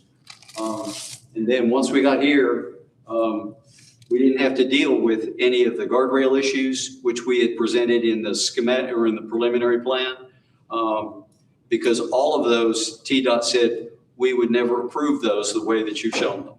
And so we took TDOT's input, we took the public comment, and are recommending this off-road route. When I say off-road, off-highway route, at Sunny Acres. And over here, we have to cross the ridge. There will be some kind of easement required or acquisition of property. But as I say, all these projects have constraints. Those constraints have to be dealt with as the project moves into implementation. This master plan does not carry with it any requirements for implementation. It recommends and suggests a feasible, practical route that has undergone a certain amount of scrutiny from the public and from TDOT. And that's how we have gotten to what we're presenting here this evening in the form of our final master plan route recommendations. I hope that. Mr. Frazier. No, I wanted to address what Avery had said. On that particular section, Avery, there's nowhere for anybody to go. The section that you're talking about, that was the issue more than the spacing or the guardrail or anything like that. Is there was nowhere else to go. That was what the issue was at that top section, because you're talking about the section from where the road cuts down below and goes up along the back of that guardrail. That was the reason that I was told by I think TDOT and somebody else, was that there's nowhere else for anybody to go in that section. In the other sections, there you've got leeway, you've got latitude in going side to side, but at that particular spot, there was nothing. Thank you. Let me just kind of flip real quick. In the interest of time, we're coming across Long Hollow. We've still got a long meeting. We're on county land. We're moving through county land. We're through across the river. We're through the tunnel, and we're over here into Hampton. So those are the recommendations for the route, the trail route. Our original direction was to get from Elizabethton to the watershed bike trails. And this master plan recommendation accomplishes what we were asked to do. Mr. Thomas. First of all, let me say that what David just said, he had specific instructions, and they did exactly what we asked them to do. Okay, so let's get that out on the table. The other thing, tonight, we are approving the master plan as, I like this terminology used earlier, a concept. It's not a contract. Nobody in here is committing to spending any money on this at this point. We're not committing to doing a particular section of this trail at this point. All we're saying is this plan exists. We can start, we can move forward, we can make decisions based on this plan. We can scratch the whole Highway 19 section if we want. We can start on County Road. And I love what Leslie said the other night at budget. We can create a park. We can start on County Road, do a trail section, make that a park. There's all kinds of possibilities here, but we just need to say we're going to commit to doing something. Don't throw it out because there's challenges. If we did that with everything, we wouldn't have anything in the county. Let's accept the challenges. We know that there are some things we don't like. I've been on every trail system almost in the United States, and I find it interesting that you just mentioned Chattanooga because I'm riding that river trail on Wednesday. That trail has taken, like you said, decades. I have ridden it for decades. But it took people with a vision who said, we're going to do something nice for our community. I just want you all to help us have a vision. If there's a problem, let's solve the problem. Let's not just throw it away. Charlene, I will say this about Chattanooga is they had partners with government. They had the Trust for Public Land. They had other partners who helped them with recreation easements, all kinds of partners to get these kinds of projects from the big idea to actually getting built on the ground. It's not something that happens, as some of the presenters have said, it's not something that happens overnight. And it's not something that happens,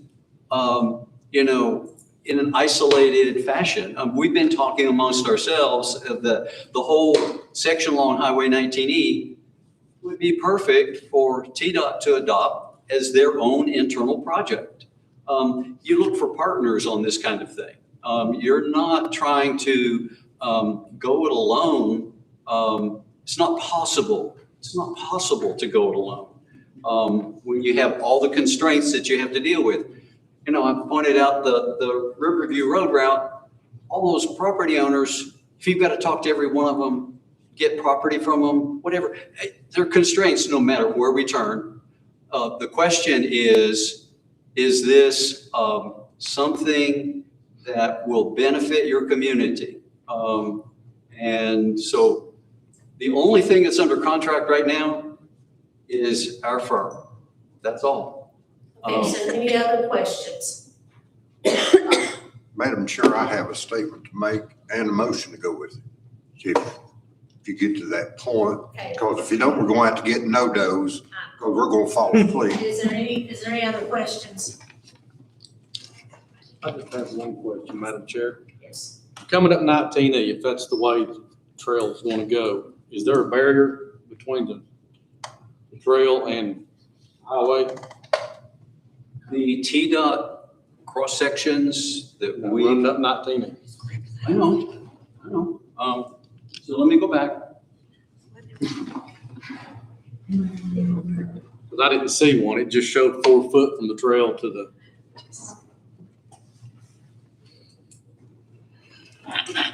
This stretch from state line down to Sunny Acres, there were no barriers in those cross sections. Because I watched somebody get hit and killed up there, so I have a real problem with that. I'm saying it's possible. I know it's possible. I watched it, but I'm just saying if the TDOT is so, they need to have a barrier if they're. Well, all I can say is that what we have shown with the master plan, TDOT said is generally aligned with our design guidelines. And so if this section of highway were to go to a project that you want to get built, that might be one of the things that would come out in that design process, because TDOT has a very rigorous public input process for all of their projects. And if that comment came up and we said, TDOT, we don't want you to use your standard sections. We want you to enhance the safety with barriers. They would, I'm sure, have to consider it if they heard it in a public meeting. Thank you. Mr. Frazier. I just want to ask a question. Can we strike a shovel on 19E? Okay, so we don't get to make the decisions about what it looks like on 19E. TDOT is the one that makes those decisions. All we're going to TDOT is saying, hey, we want to trail through here. And nobody in here wants to negatively impact businesses. Not a single soul in this county wants a business negatively impacted. So just because the plan says we go by Hayworth, that doesn't even mean that's where the final route is going to end up being at. This is a baseline. This is what we need to go after TDOT and say, hey, we have this plan. Work with us to flesh out this plan. We need this plan to even go after grants, whether they're federal or state grants. The plan is an overview of a route through this area. It's not saying this is the route that we are going to take. It is, do we want to have a trail system? Positive economic impact, going to be sourced locally through contractors here, going to be planned through contractors here. The overall thing is just saying, yes, we would like to have a trail down through here at some point. Because the Bradley County Greenway is still not finished, runs along highways, and has been in the process for 19 years. It's not an instantaneous thing. Thank you. Thank you. Does that conclude it? I'm getting ready to conclude it right now. May. All right, we'll go real quick since some more questions are for David. We need to do a motion to approve the Carter County Tweetsy Trail expansion final master plan. I'll get that in a motion in a second. I'll make a motion, but I can't work on my phone. Oh, there you go. Motion by Mr. Thomas, second by Mr. Prophet. Screw this whole thing.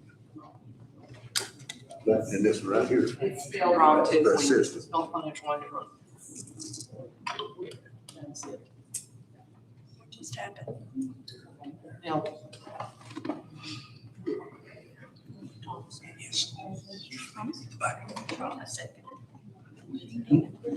Oh, Nate finished your motion. This is just.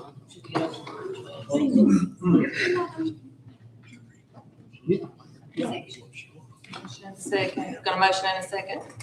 I hate to say this, was there any further discussion or questions before? Yes. I think Mr. Johnson was next. Yes, sure. As soon as they say, yes, this is a preliminary and it's acceptable and get through to the goat roping, I have this business now. We have a motion in a second. All this does is say, yes, it's a preliminary and you understand it. And you've got an estimated amount of what the contract. And also, we can use this for any grant applications. You can use this, yeah, You own it. yeah. I mean, they've got a contract. We own the drawings. We can use it for any state or federal grant applications for this project on years down the road. Anybody else have a question before I have a question? Okay. Mr. Range, did you want to? I'm not against this trail. I am against part of this trail, directly from State Line Road to Mill Pond Road, taking that section out. But what also concerns me is if we send this money back, are we going to affect any future grants that this body applies for with the state? And that concerns me almost as much as the 19 section of this grant. How you? Does anybody else have a question? Okay, here's my question. Do we have to accept any of this phase? Once, if we were to vote this in, we can change any part of it that we want. You can vote this in, the only thing that will happen after this is if if this body accepts it tonight, there's gonna have to be a task force formed to start implementation on, my suggestion would be the county piece of land that we currently own to use the grant money towards. But you're gonna have, since we don't have departments, we don't have a park and rec department, we don't have anybody that can maneuver and, you know, oversight this. So tonight, you're just accepting the task force and the commission can change, pull back, not use, even reroute it. But this just gives us an idea because of the grants that we want to apply for. So we're not committed to any money right now. That's my question. No money. So the 22 million or whatever the total was, Not committed. That's just an estimate. we're not spending any of that. Money. Sure, I understand that correctly.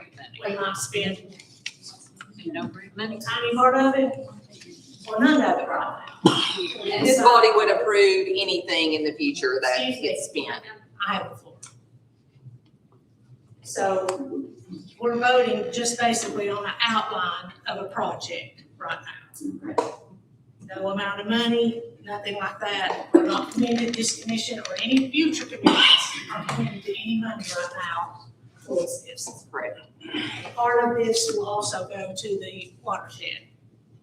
The money that we got received. Part of the grant funding, I think 2.2 million is supposed to go for the watershed trails, correct? Okay. All right, thank you.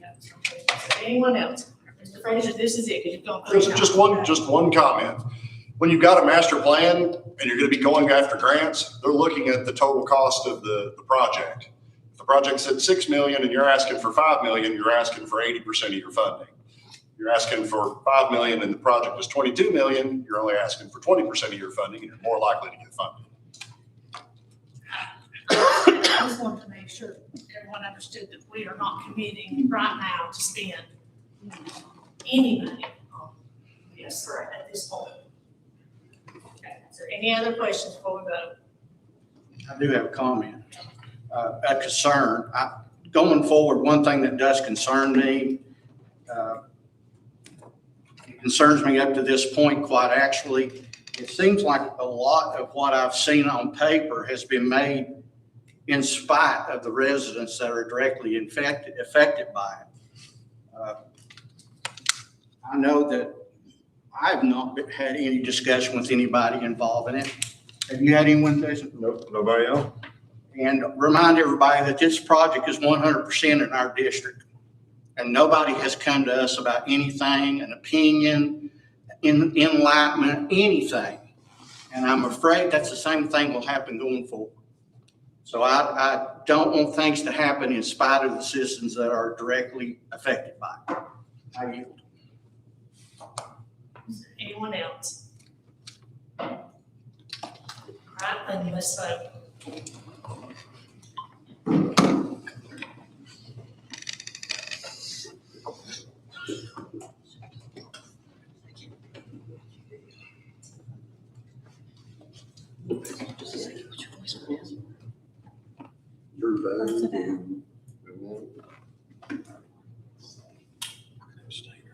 We got electronics problem here.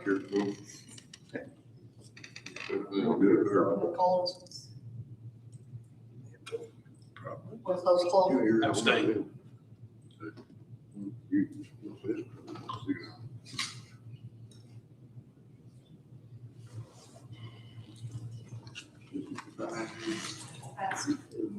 Yeah, that's passed. Motion passed. We'll move on to the items of FMC on number 2. Madam Chair, if I may, before they get any further into it, may I be recognized for the floor? About. It's in relation to the Tweetsy Trail. You've approved the main layout. Why didn't you do that during discussion? Well, because the dry paint that we had to come off the wall with, trying to explain it, we're trying to get to the. Discuss it during Beg discussion. your pardon? Why didn't you discuss this during discussion? It was not related to what he was doing. That's what he's doing, is making a presentation. Am I correct? Okay, Yes. mine is not. We just voted, I just asked, was there any more discussion? It doesn't just have Can you explain anything to. your comments then? what you're asking to do is Commissioner comments, aren't you? No, ma'am. I'm not clear what you're asking. I'm addressing the contract, the whole 9 yards of this that you're asking questions about. We have the answer in itself that will solve the problem. You get a better understanding because it ain't, you're dancing around it. You're not hitting it in the center of anything that's been asked. I'm sorry, Mr. Johnson, I'm not clear what you're asking. Is there somebody here that can speak Swahili? Oh, man. Mr. Johnson, Ma'am, if you'd like to make comments, you can do them in commissioner comments at the end of the meeting.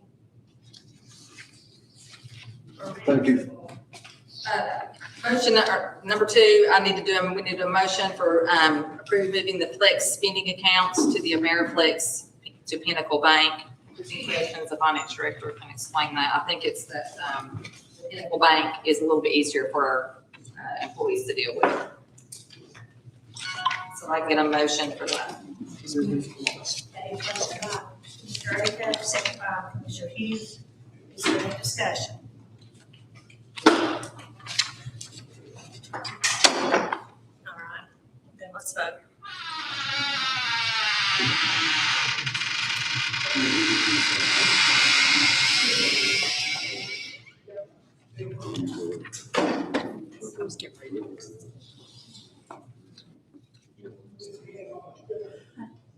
Mr. Barr, Commissioner Johnson. Johnson.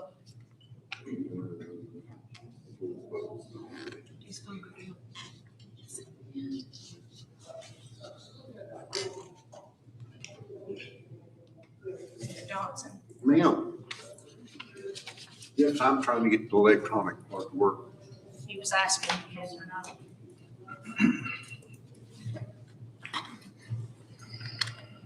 Tell him. No.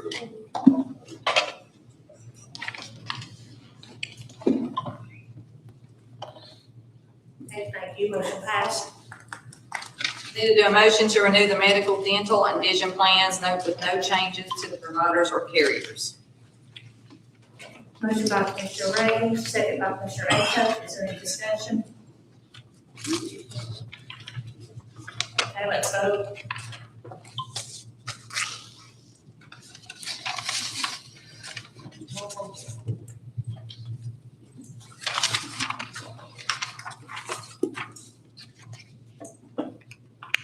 Thank you. Motion passed.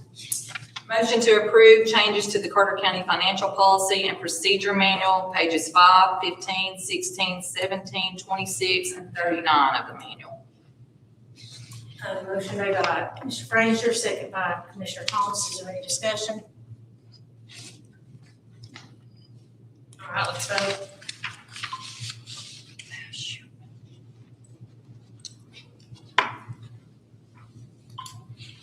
Thank you. Motion passes. Motion to approve inventory property disposition of a cat excavator from the Highway Department dated 4/6/26. All right, motion made by Mr. Frazier, Commissioner Frazier, second by Commissioner Byrd. Is there any discussion? All right, let's vote.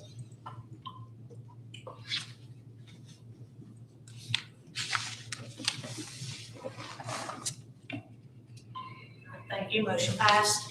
Motion to approve the request to declare county property as surplus from the Finance Department dated 5/1/26. Motion by Commissioner Frazier, second by Commissioner Brown. Is there any discussion?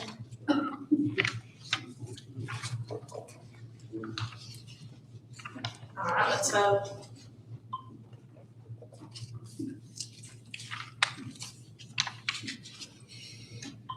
Thank you. Motion passed. Motion to approve the property transfer notification form to transfer a table from the trustee's office to the Finance Department dated 4/7/26.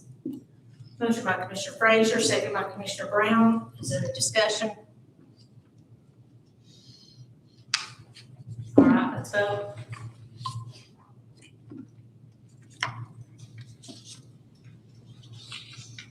Thank you. Motion passed. Motion to approve a credit application to Worldwide Equipment Enterprises in the amount of $5,000 for the school's transportation department. Motion by Commissioner Frazier, second by Commissioner Hughes. Is there any discussion? Okay, let's vote.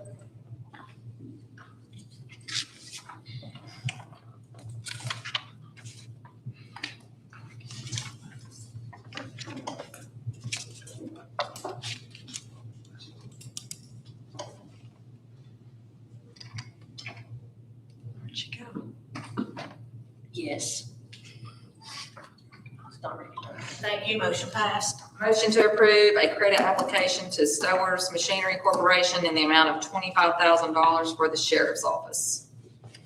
Motion by Commissioner Frazier, second by Commissioner Profit. Is there any discussion? All right, let's vote. All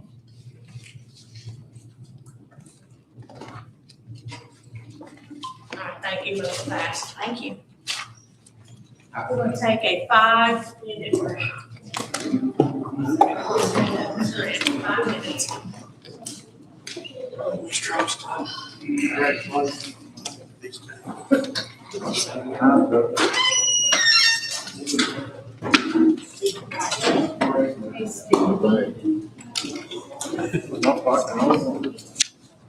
Where you been?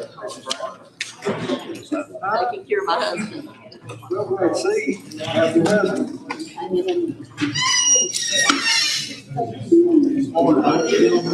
How's your husband?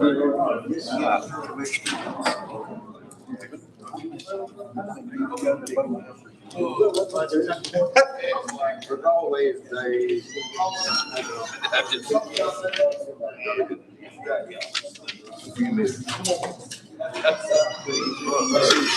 Be right on my back. Go ahead.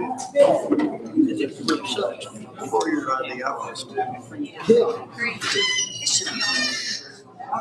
was gonna bring that up. Made sense to you. It's not about the answer. I just need to walk.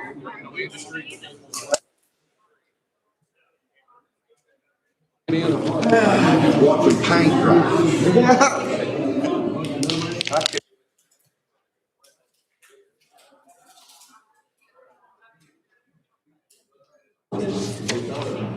It's not.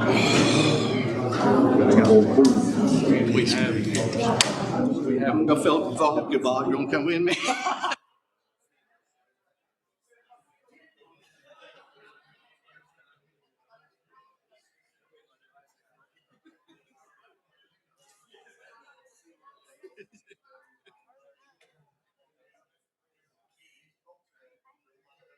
Road, they come in one entrance and they drive out the other. Same way with Hayward. That's why it's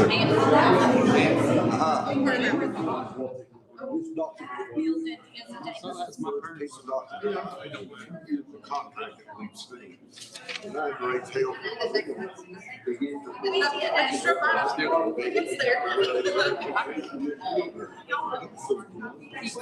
It takes a government meeting.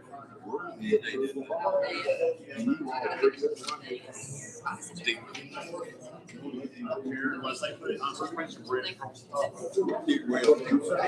Except for this commission. I want to see it. What you looking for? What they're showing us about, you go, just true. Clement was questioning about everything. I get that kid's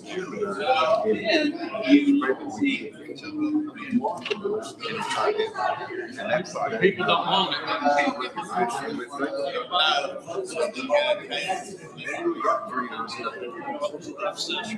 Thank you.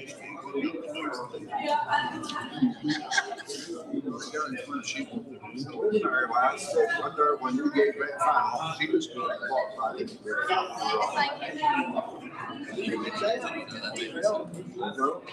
He asked me. I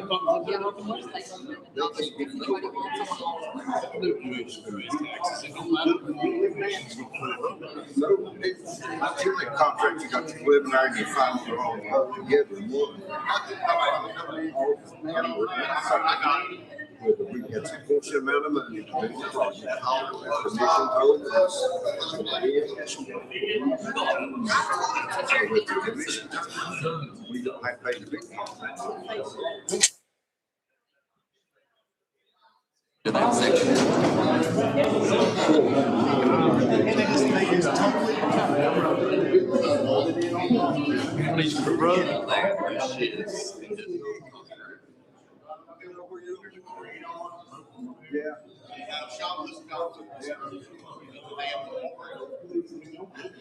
Yeah, he don't. Where I gotta have Sean Johnson. He's like, he had to vote for the Tweetsy Trail, so I'm gonna square me on that, right? You're gonna look at my this man. He is in the iron. Yeah, like even if.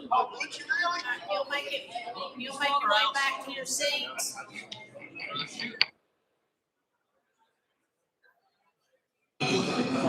No, it's fine, man. Here, everything on this Tweetsy Trail. You got entered in and everything. You're right. It don't even look like us. Everybody, my glasses here, get more any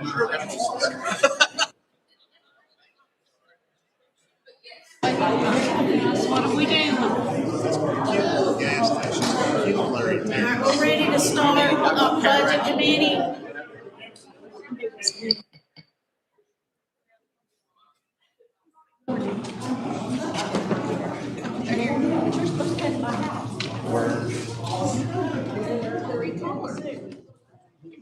I'll talk to you later.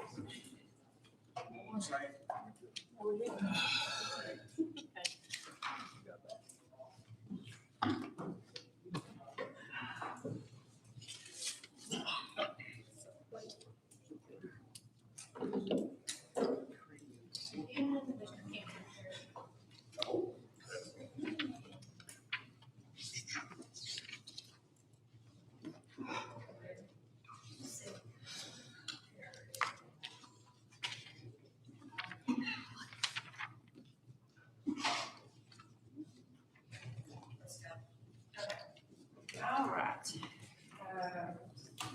Number one is a motion to approve payment to Shouts Professional Services for invoice number 40126 in the amount of $18,508.60. Purchase order has been approved for this vendor. Motion by Commissioner Range, second by Commissioner Frazier. Is there any discussion? We can pass this tonight.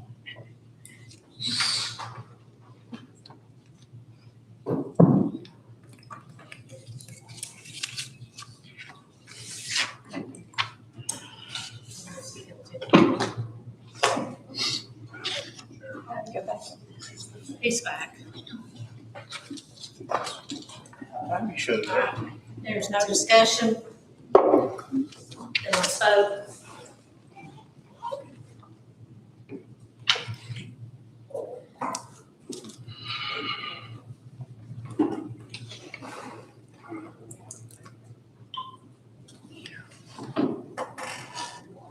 Okay, thank you, motion passed. Number two is a motion to approve payment to Shouts Professional Services for invoice number 50726 in the amount of $15,665.05. Purchase order has been approved for this vendor. Motion by Commissioner Wynn and second by Commissioner Hughes. Is there any discussion?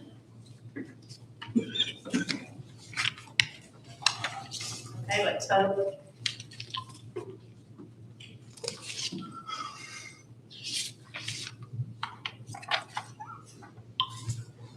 Okay, thank you, motion passed. Number three is a motion to approve a resolution to request the unclaimed balance of all accounts remitted to the state treasurer under the Unclaimed Property Act. Second by Commissioner Frazier. Is there any discussion?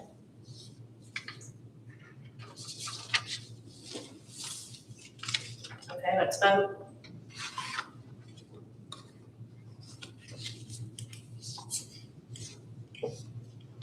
Thank you, motion passed. Number four is a motion to approve County Fund Budget Amendment 101-11, items 1 through 20 in the amount of $781,395.70, with $4,412 coming from reserve accounts and nothing coming from the unassigned fund balance. By Commissioner Wynn, second by Commissioner Frazier. Is there any discussion? Okay, let's vote.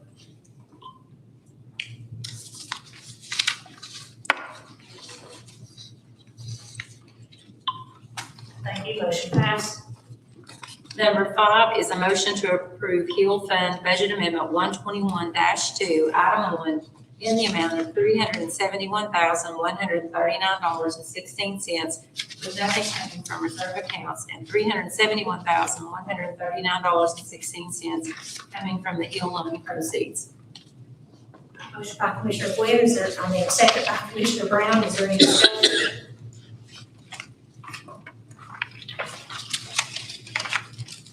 Okay, let's vote.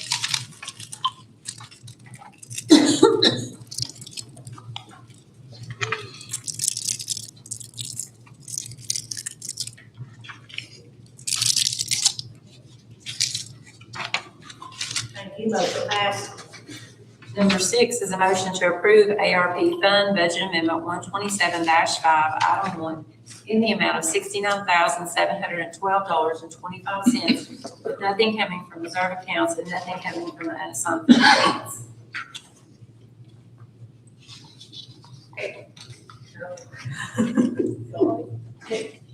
Motion by Commissioner Quinn, second. Commissioner Profit, is there any discussion? All right, let's vote.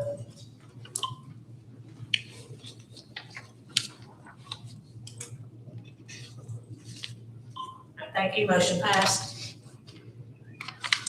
Number 7 is a motion to approve Highway Fund Budget Amendment 131-8, Items 1 through 6, in the amount of $876,885, with nothing coming from reserve accounts and $350,000 coming from the Highway Fund balance. Motion by Commissioner Glenn, second by Commissioner Frazier. Is there any discussion? Okay, let's vote.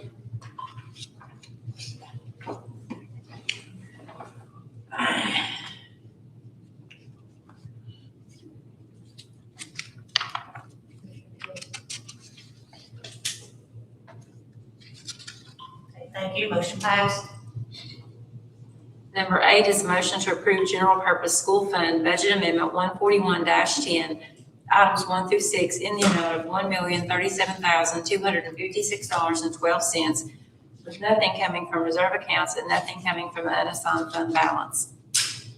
Motion by Commissioner Glenn, second by Commissioner Frazier. Is there any discussion? Okay, let's vote.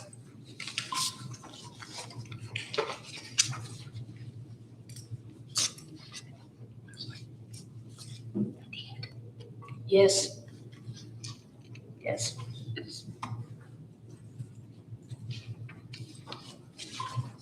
Thank you, motion passed. Number 9 is a motion to approve School Federal Projects Fund Budget Amendment 142-7, Items 1 through 3, in the amount of $473,710, with nothing coming from reserve accounts and nothing coming from the unassigned fund balance. Motion by Commissioner Glenn, second by Commissioner Profit. Is there any discussion? Okay, let's vote.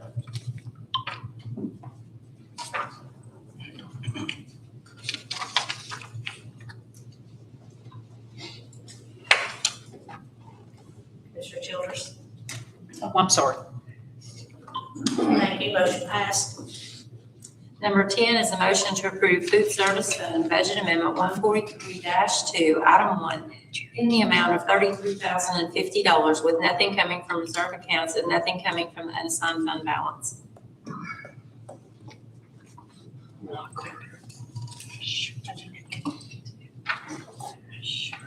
I just got kicked out. Motion by Commissioner Glenn, second by Commissioner Profit. We're kicked out again. I think all of us.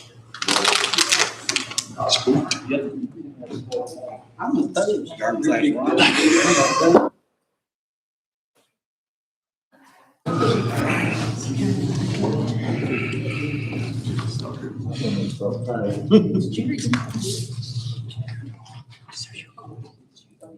Who's at the court? To quote my cousin, cuss. Engineer Lee? It's ages of the. That's contracting, you're contracting with Lease.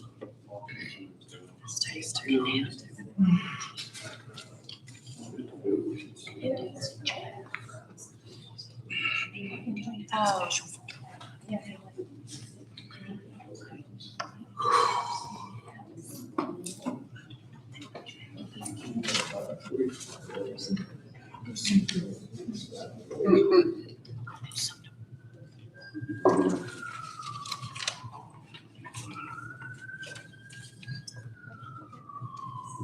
She's gonna try to close it out and start back up, otherwise we'll go to voice vote.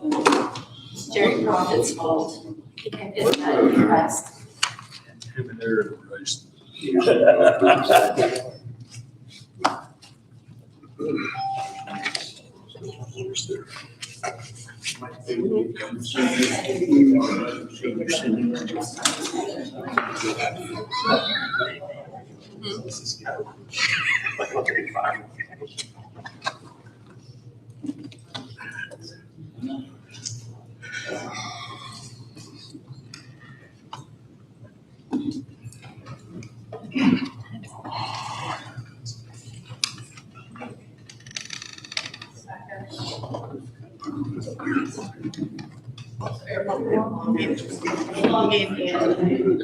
Sit down to trial. Here, I'm gonna give you the second one.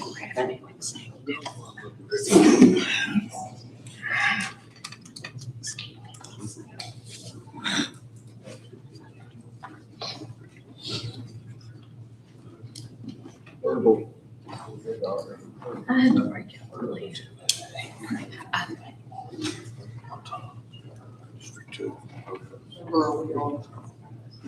What number are we on? 11.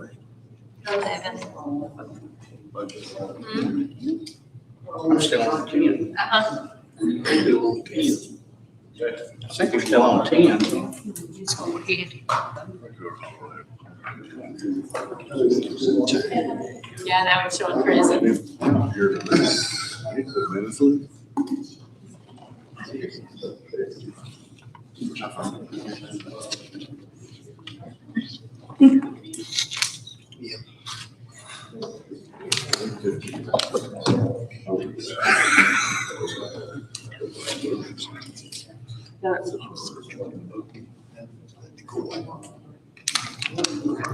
Way you did.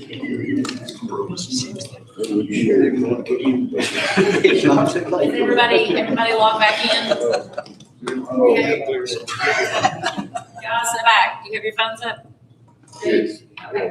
All right, we're on number 11, motion to approve Head Start Fund Budget Amendment 145-3, Item 1, in the amount of $10,400 with nothing coming from reserve accounts and nothing coming from the unassigned fund balance.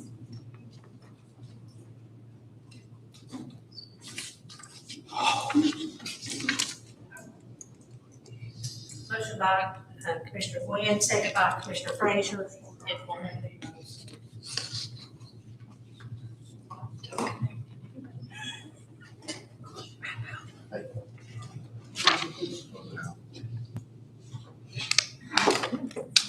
I got the catalog. Ready to vote.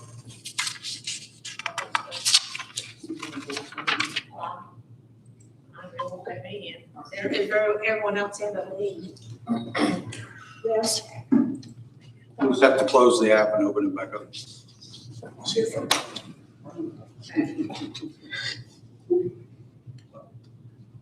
So I get ready to close it permanently.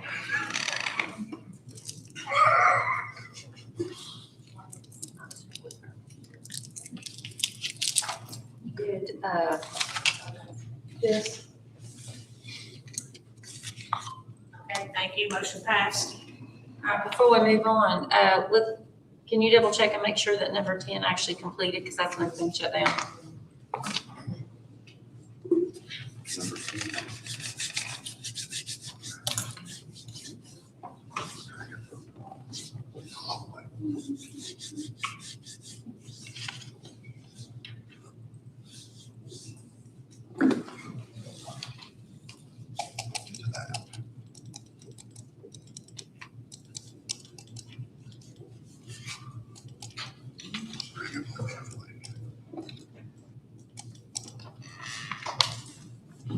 Yes.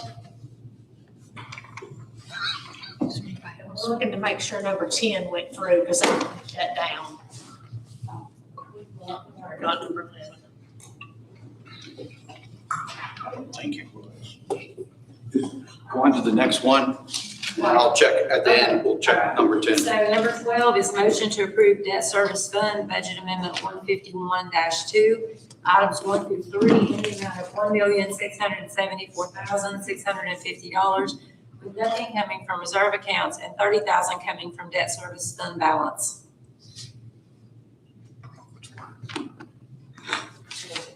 Commissioner Quinn. Okay, guys, let her get the motion first, okay?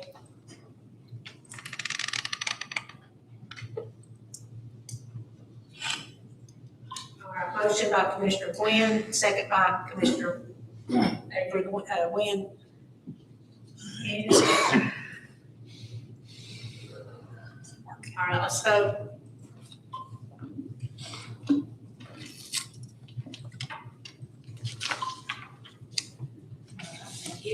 Thank you, motion passed. Number 13 is a motion to approve Helene Bond Fund Budget Amendment 180-7, items 1 through 6 in the amount of $14,363,657.69, with nothing coming from reserve accounts and $14,363,657.69 coming from the Helene Bond proceeds. Motion by Commissioner Flynn, second by Commissioner Kemp. Is there any discussion?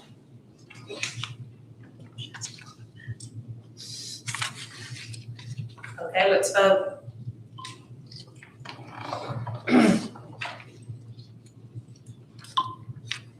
Thank you, motion passed.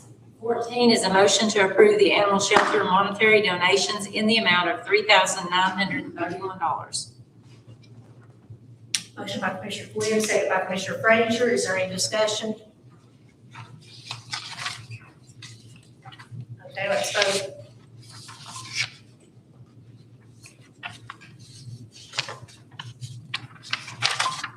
Thank you, motion passed. Number 15 is a motion to approve the animal shelter non-monetary donations totaling $220.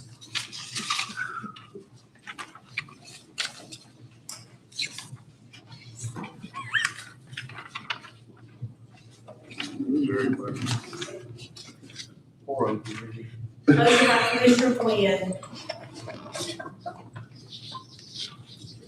Second by Commissioner Prophet. Is there any discussion? All right, let's vote.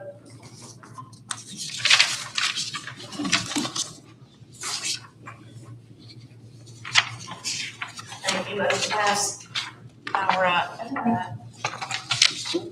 What about that? Yeah. It's yes. I couldn't do. It kicked me off again.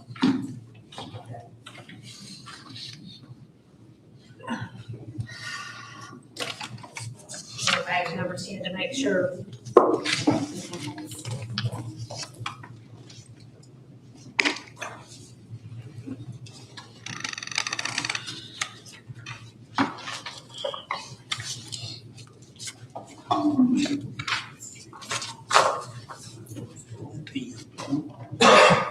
I told her yes.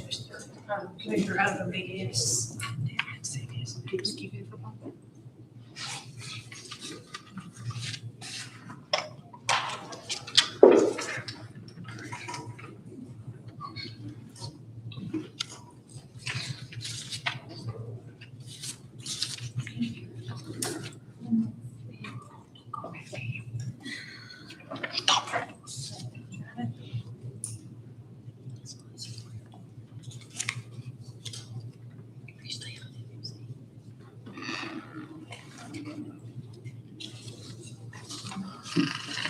Easier if we just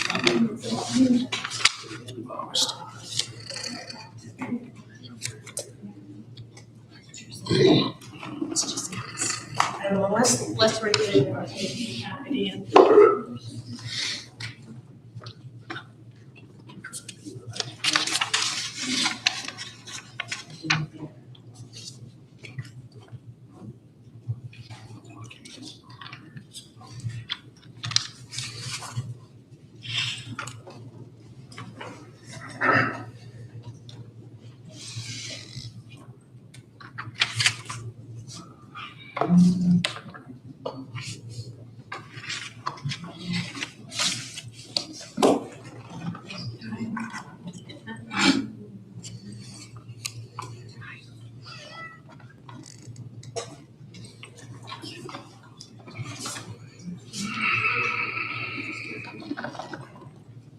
let's go to voice vote on number 10. All right, we're gonna go back to number 10. I'm not sure if it actually took. So number 10 will be a motion to approve food service fund budget amendment 143-2, item 1, in the amount of $33,050 with nothing coming from reserve accounts and nothing coming from the unassigned fund balance. Motion by Commissioner Gwynn, is there a second? Motion, second by Commissioner Brown.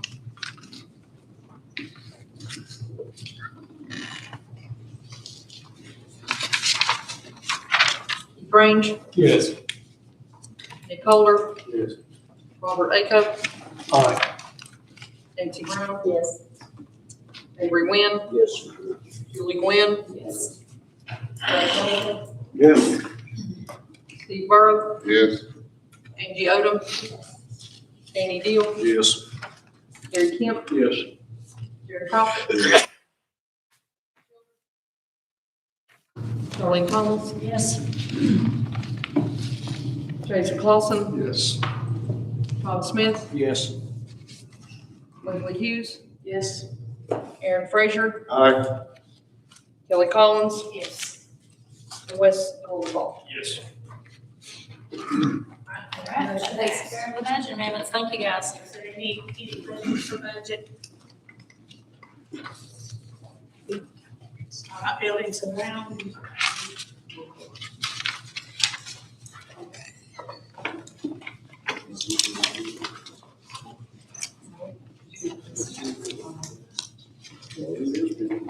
District person, buildings and grounds. Thomas, probably. He wasn't at the meeting, so who's the vice chair? He was the vice chair that got moved up to the. Yeah, because I'm happy to talk about it, yeah. Go ahead.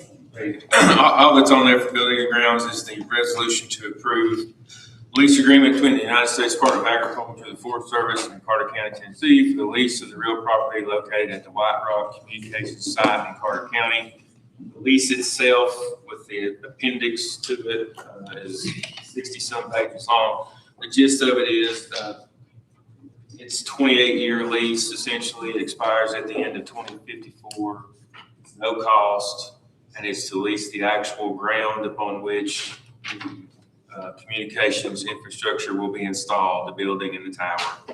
And it has to be approved if we're going to move forward with the communications project. And I'm happy to answer a question about it if anybody has one, but it's pretty standard lease, and the resolution simply incorporates the lease. Okay, motion by Commissioner Frazier, second by Commissioner Acuff. Is there any discussion?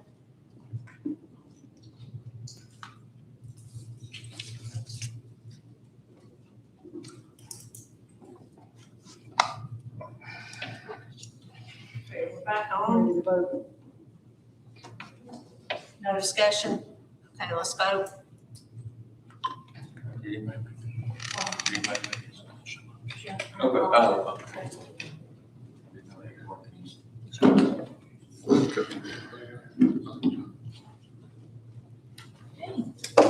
I will have to voice vote. I'm locked out now. Julie Gwynn.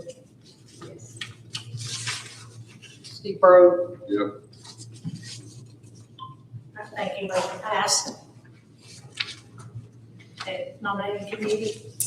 Okay, we still have a vacancy in the 8th district for the Regional Planning Commission. Okay, let's do District 1 first. All right, I'm just going to give you that announcement. But we do have someone who has applied for the 1st district. So that's in your packet, Robert Soul, and I would like to make a motion that we nominate him for that vacancy in District 1. Do I have a second?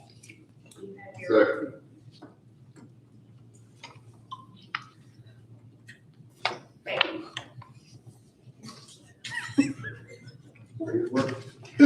Where's Shannon? She's gonna break your fingers. Poor Kelly.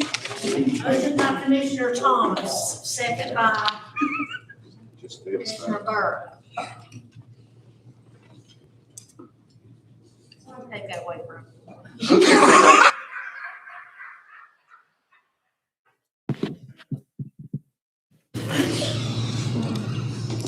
any discussion on District 1 vacancy on the planning commission?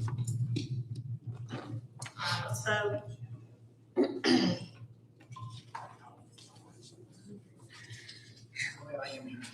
He's right here, yeah. He is the, if you want to ask him something.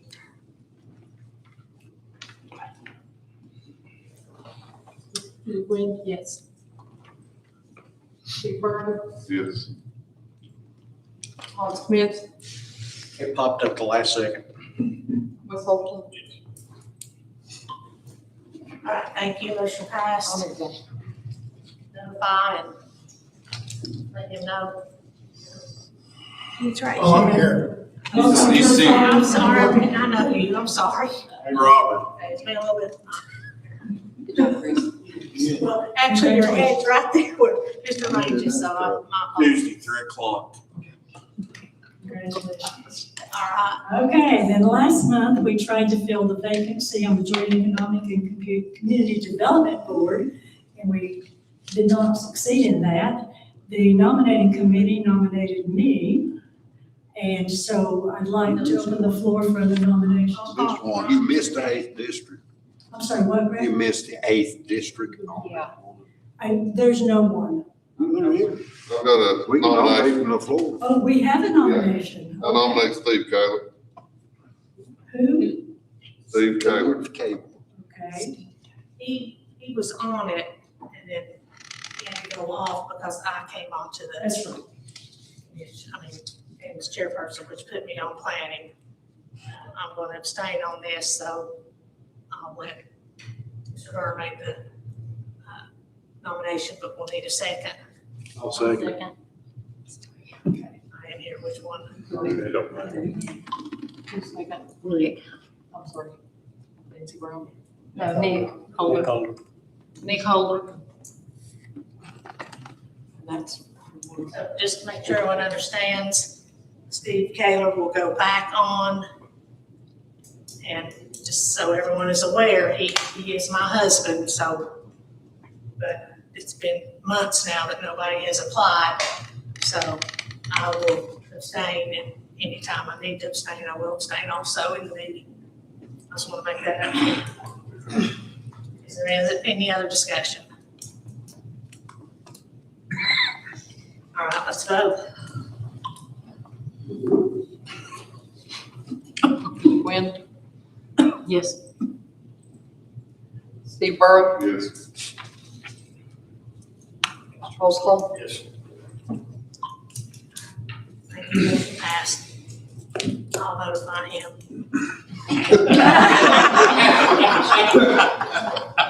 You take care. Because I guarantee you, he's quit watching this by now. Okay, now we're on number 2. So, we're trying to fill the vacancy on the Joint Economic and Community Development Board. Nominating committee nominated me. Are there any other nominations from the floor?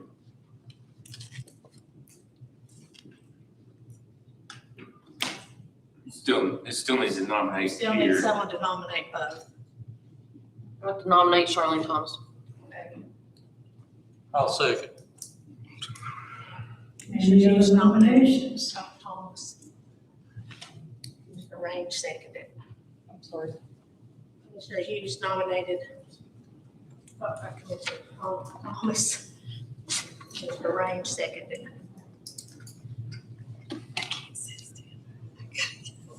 Is there any other nominations?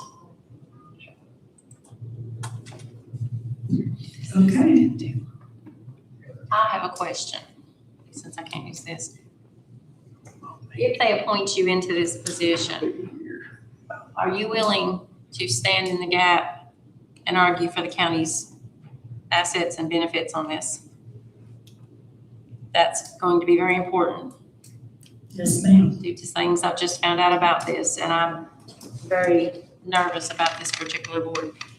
But yes, we will need somebody who is strong-willed enough to stand in the gap and say, this is not feasible, this is not okay.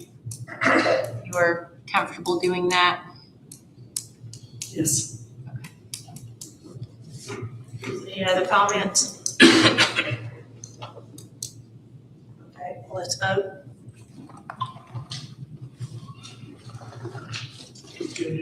Yes.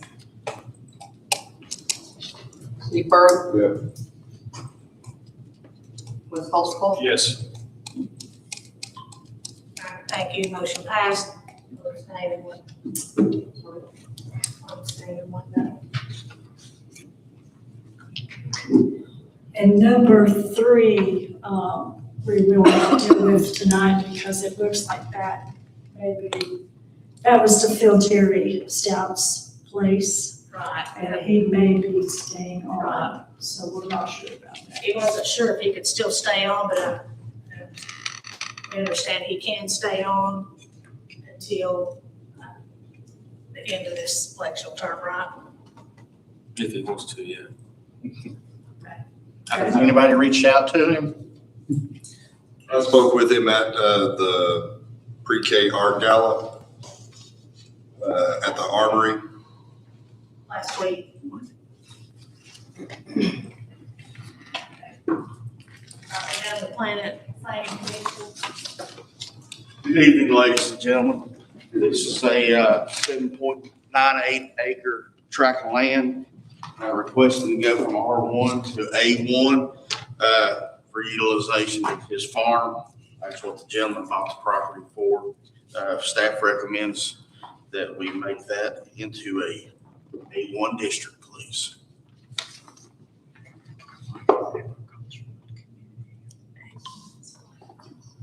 Motion by Commissioner Range, second by Commissioner Frazier. Is there any discussion? Don't we have to adjourn for a public hearing? Yes. Yes. Oh, I'm sorry. She's getting ready to. Yes. We'll adjourn. Yes, ma'am. It's recess. Okay. So is there any public that'd like to speak on this?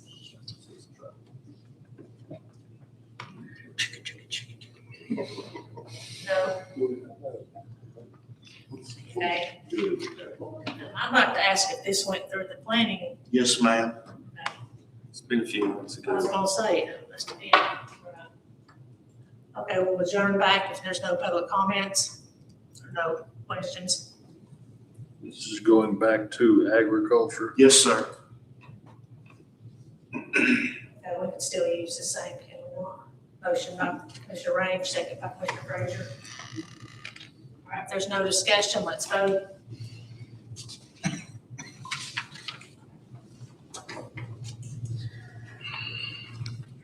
Julie Gwynn. Yes. Steve Burrow. Yes. All right, thank you, motion passed. Thank you, ma'am. Attorney's report.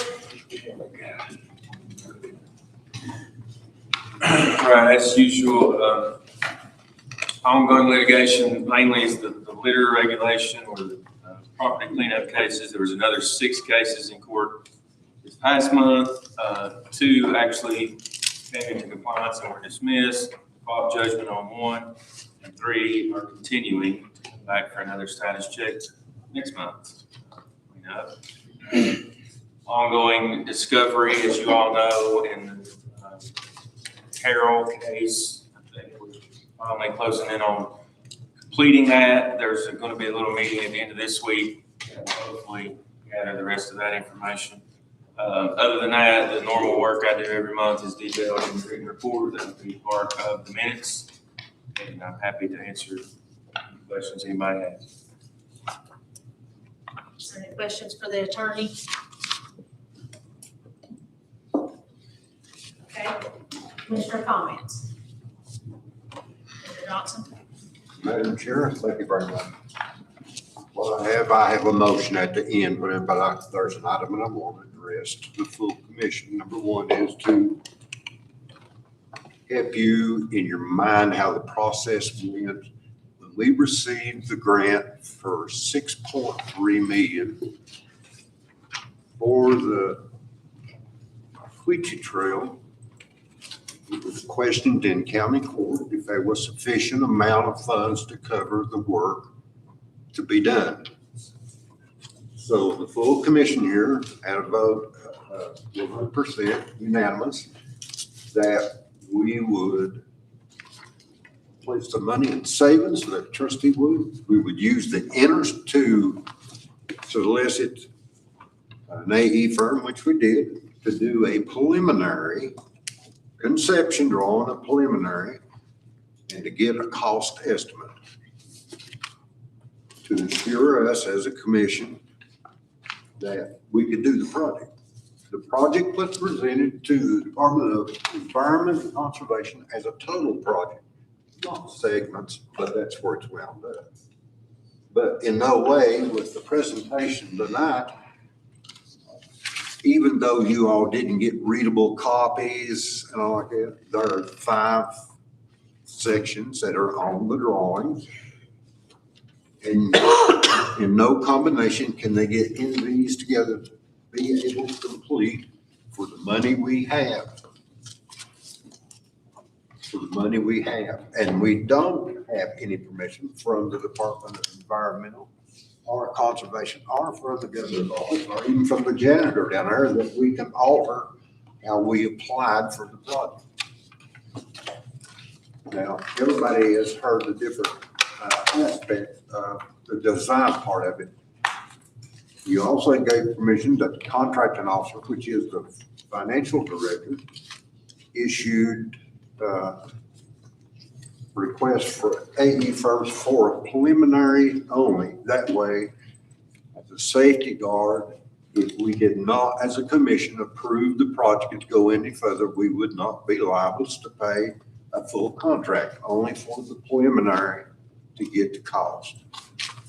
So right now, if this commission decides they're going to go with the project, the finance director will initiate a new contract for the work and drawing specifications and everything else about the project. Anything from the conceptual or this preliminary is changeable. This commission has full authority to change anything about a project, not a contract. Totally. You're the last say-so of any nickel in this county. No, don't get confused with it. But if you can see the construction estimate at $22,612,000. Now, there was a motion from the floor and it was voted 100% by the commission, tasking the financial management for monitoring and to obtain a cost estimate to review and make recommendations to the full commission. That has not been done at all. It has not been before the full commission, the financial management. We wound up with the same amount of paper you commissioners wound up with none. Totally none. And that's just, that's about as unprofessional as anything that I've seen on a contract for a government service. And it's directed by our own staff and not the AE. So with that in motion, I make a motion that we do not accept this project to go any further and for not a working design because the estimate far exceeds the amount of funds we have.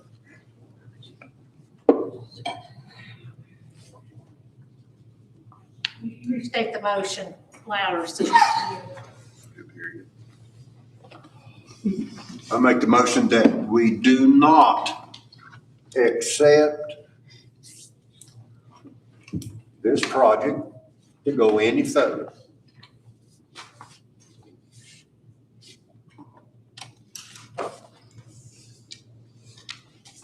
Because it exceeds the cost or exceeds the grant for $5 million up to the estimated $22 million. Want to accept the Tweetsy Trail. I've got hearing.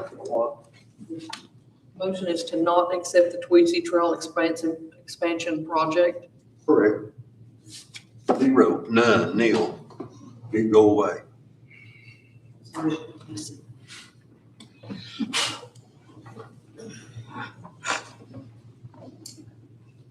Because it exceeds the funds. His motion is to not accept the Tweetsy Trail project to go any further. That's what he said. Is that correct? Period. Nothing else added to that motion.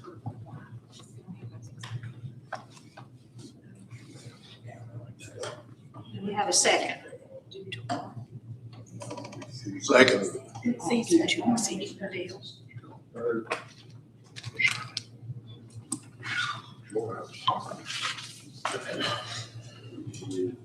And now we're in discussion.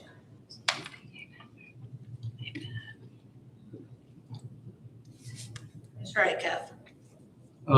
It begs the question then, what happens to the 6.3 million and the interest accrued? The project stops and we do not fund it.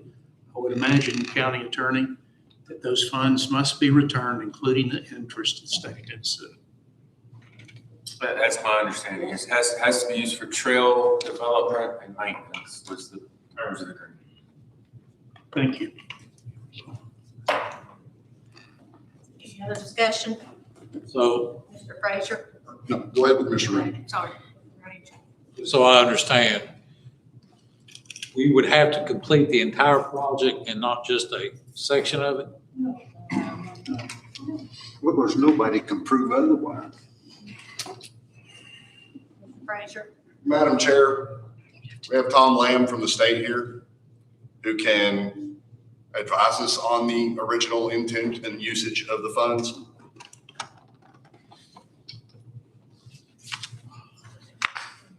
Briefly explain that.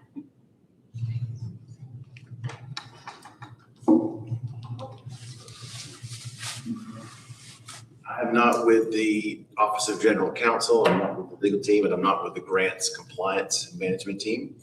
But from my involvement in this from the beginning, the understanding was always that the presentation was made and the argument was made that there was a vision for the whole project, that the largest barriers to putting this thing together were number one, the bridge, the cost of putting this bridge together. And I'm just saying bridge, I know that you all know the more specifics of that, was too much to even comprehend. And then the complementary project was the Hampton watershed expansion project there. So all of the projects that were allocated funding from the governor's office, they all had the same relative scope of work within the contract language. As he mentioned, say it again, specifically, I don't want to misquote that, but presentations that were made and the understanding of the projects were just translated equally into those scope of work that's in your contract. So it does not mean that you have to complete the entirety of your plan. It means that you are utilizing the funds that the governor allocated to advance the project and to put those things into use. It's not contingent upon the entirety of it or mile by mile basis or anything like that. So putting any component into play as you deem it appropriate and it works the best for the citizens in the area and the community to utilize, that's moving this thing forward. It's not necessarily a completion of the entirety of the project.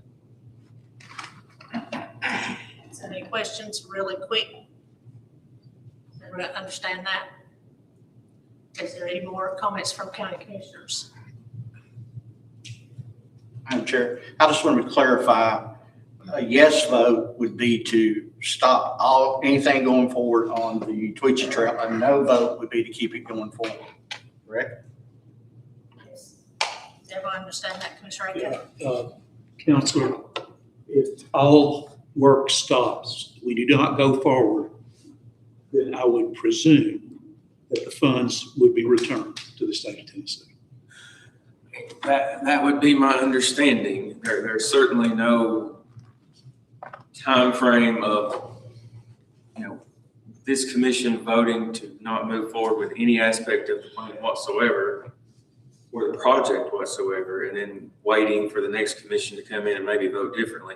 I think if you vote that stopped and you're not going to accept any portion of the project, you know, I can't speak for the state, but I don't know that they would continue to allow us to hold this money and draw interest if it's not being used for trail development. Thank you, sir. Is there any other discussion? I just want to make sure I understand. If you're voting yes, then you're voting to stop this and send the money back. If you're voting no, you're voting to proceed with some type of plan out of the money. That's correct. That's the basic understanding I have of the motion. I don't want to put words in their mouth, but yes, the motion is not to accept the Tweetsy Trail project to go further because the grant exceeds, or the project cost exceeds what we received. That was the motion he made. So I would understand that to mean certainly if the state requests the money back, that we would have to send the money back. I have a question. You know, to me, what I'm hearing is some actual uncertainty, and I understand about the legal language and contracts, but I don't feel like we have a clear enough answer to vote yes or no. We need to find out. We can't speak on behalf of Nashville. We can't speak on behalf of the state of Tennessee. We need to have concrete information. If this money is not going to be used for this project, then it must be returned. It cannot be reallocated in the future for other projects, different projects. And that's my. It's clear in the contract now. The grant is for the development and maintenance of the Tweetsy Trail. I think you can use it to Use it for anything. put up a sign, create another park, do anything. It's maintenance, development and maintenance of the Tweetsy Trail. So that's clear. What's unclear is how long we can continue to say we're not going to do it without having to send the money back. Like you said, I can't speak for the state and I don't know. You know, theoretically, they could have already said, you're moving too slow, send the money back. But it is clear that it has to be used for that and that long. Unless, you know, somebody at the state level changes their mind and says, we'll amend the contract and let you use it for something else. But that's not happened yet. Thank you. The only thing I would remind everyone is that when you accept a grant from any grantor, if you don't use that grant and you send it back, that is a black mark on your reputation. And they are not going to be real happy to give you money in the future. And this is especially true when we're going to have a change of governor. This is going to be a new administration. And they're going to look at us and go, no, we're not going to give them money. They didn't even use the money we sent them before. So be careful. And we're not going to look very smart if we send this money back.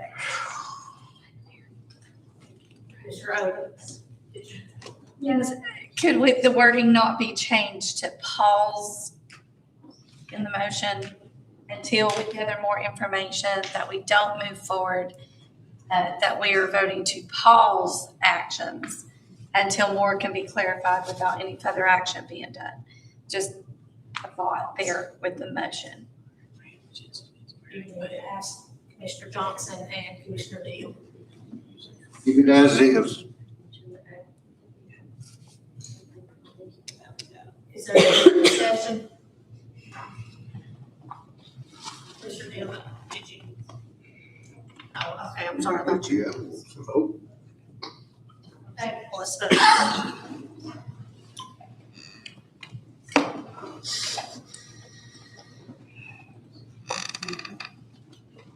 Liquid. So do we leave the motion the way he? He did not want to amend it, so the motion is as is. Steve Burrow. Yep. Giotto. Yes. Smith. Just a minute, please. Sorry, sir. He said Just a minute, please.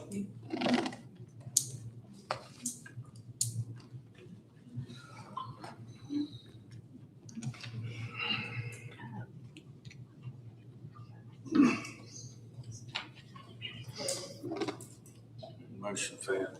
The motion failed. Any other commissioner comments?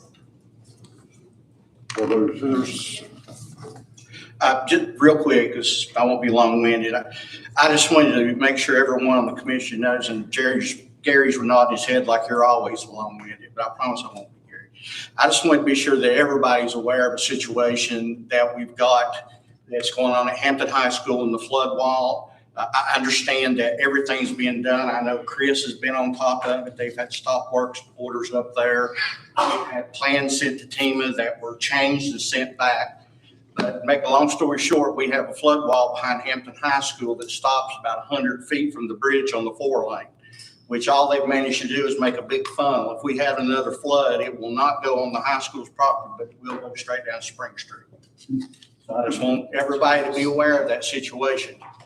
And really, we're kind of caught in between since it's a TEMA decision. But I would hate to be living up there if we had another flood in the situation we had before. It would be, I have a feeling we would have lives lost. Thank you. In the same line, I was up there and saw the brought the cops attention. They butted that wall up to the end of the school. Doesn't go behind the school, it goes right up to the end of the school. It comes out and it stops, like he said, about 100, 150 feet from the highway. The football field was raised up 42 or 46 inches.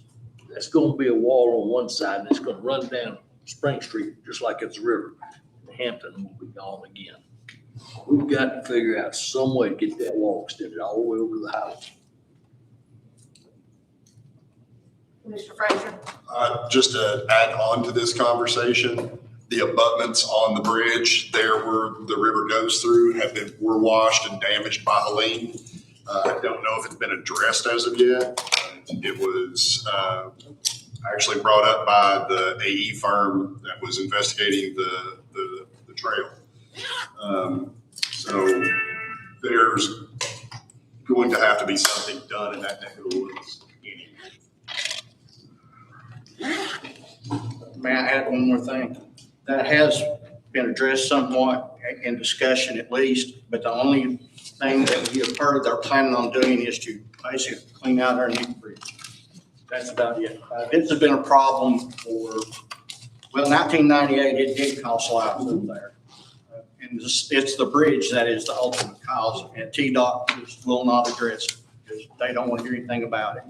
I know I've discussed it with the mayor, and she's been down that road too. They just, you don't have a lot of power when it comes to TDOT. It's up right there.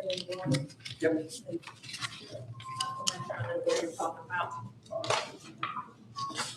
Any other discussion? Okay.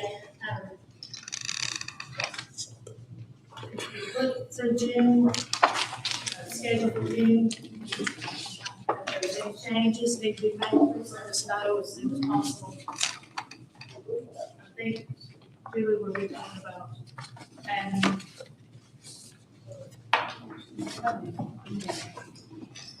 What date was that going we talked about meeting that in the meeting.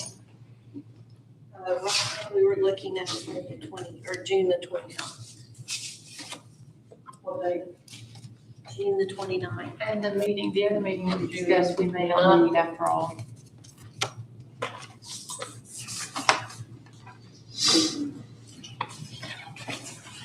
So right now, we're gonna add June 29th.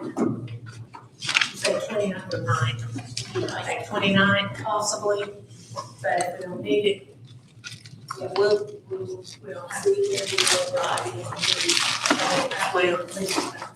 Okay, yes, it'd be better to get it in there and then give everybody aware of it tonight if possible. We'll add that and then we'll send it back out.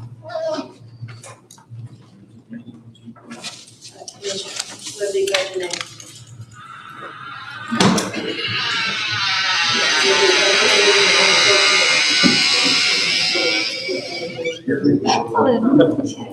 That was scary.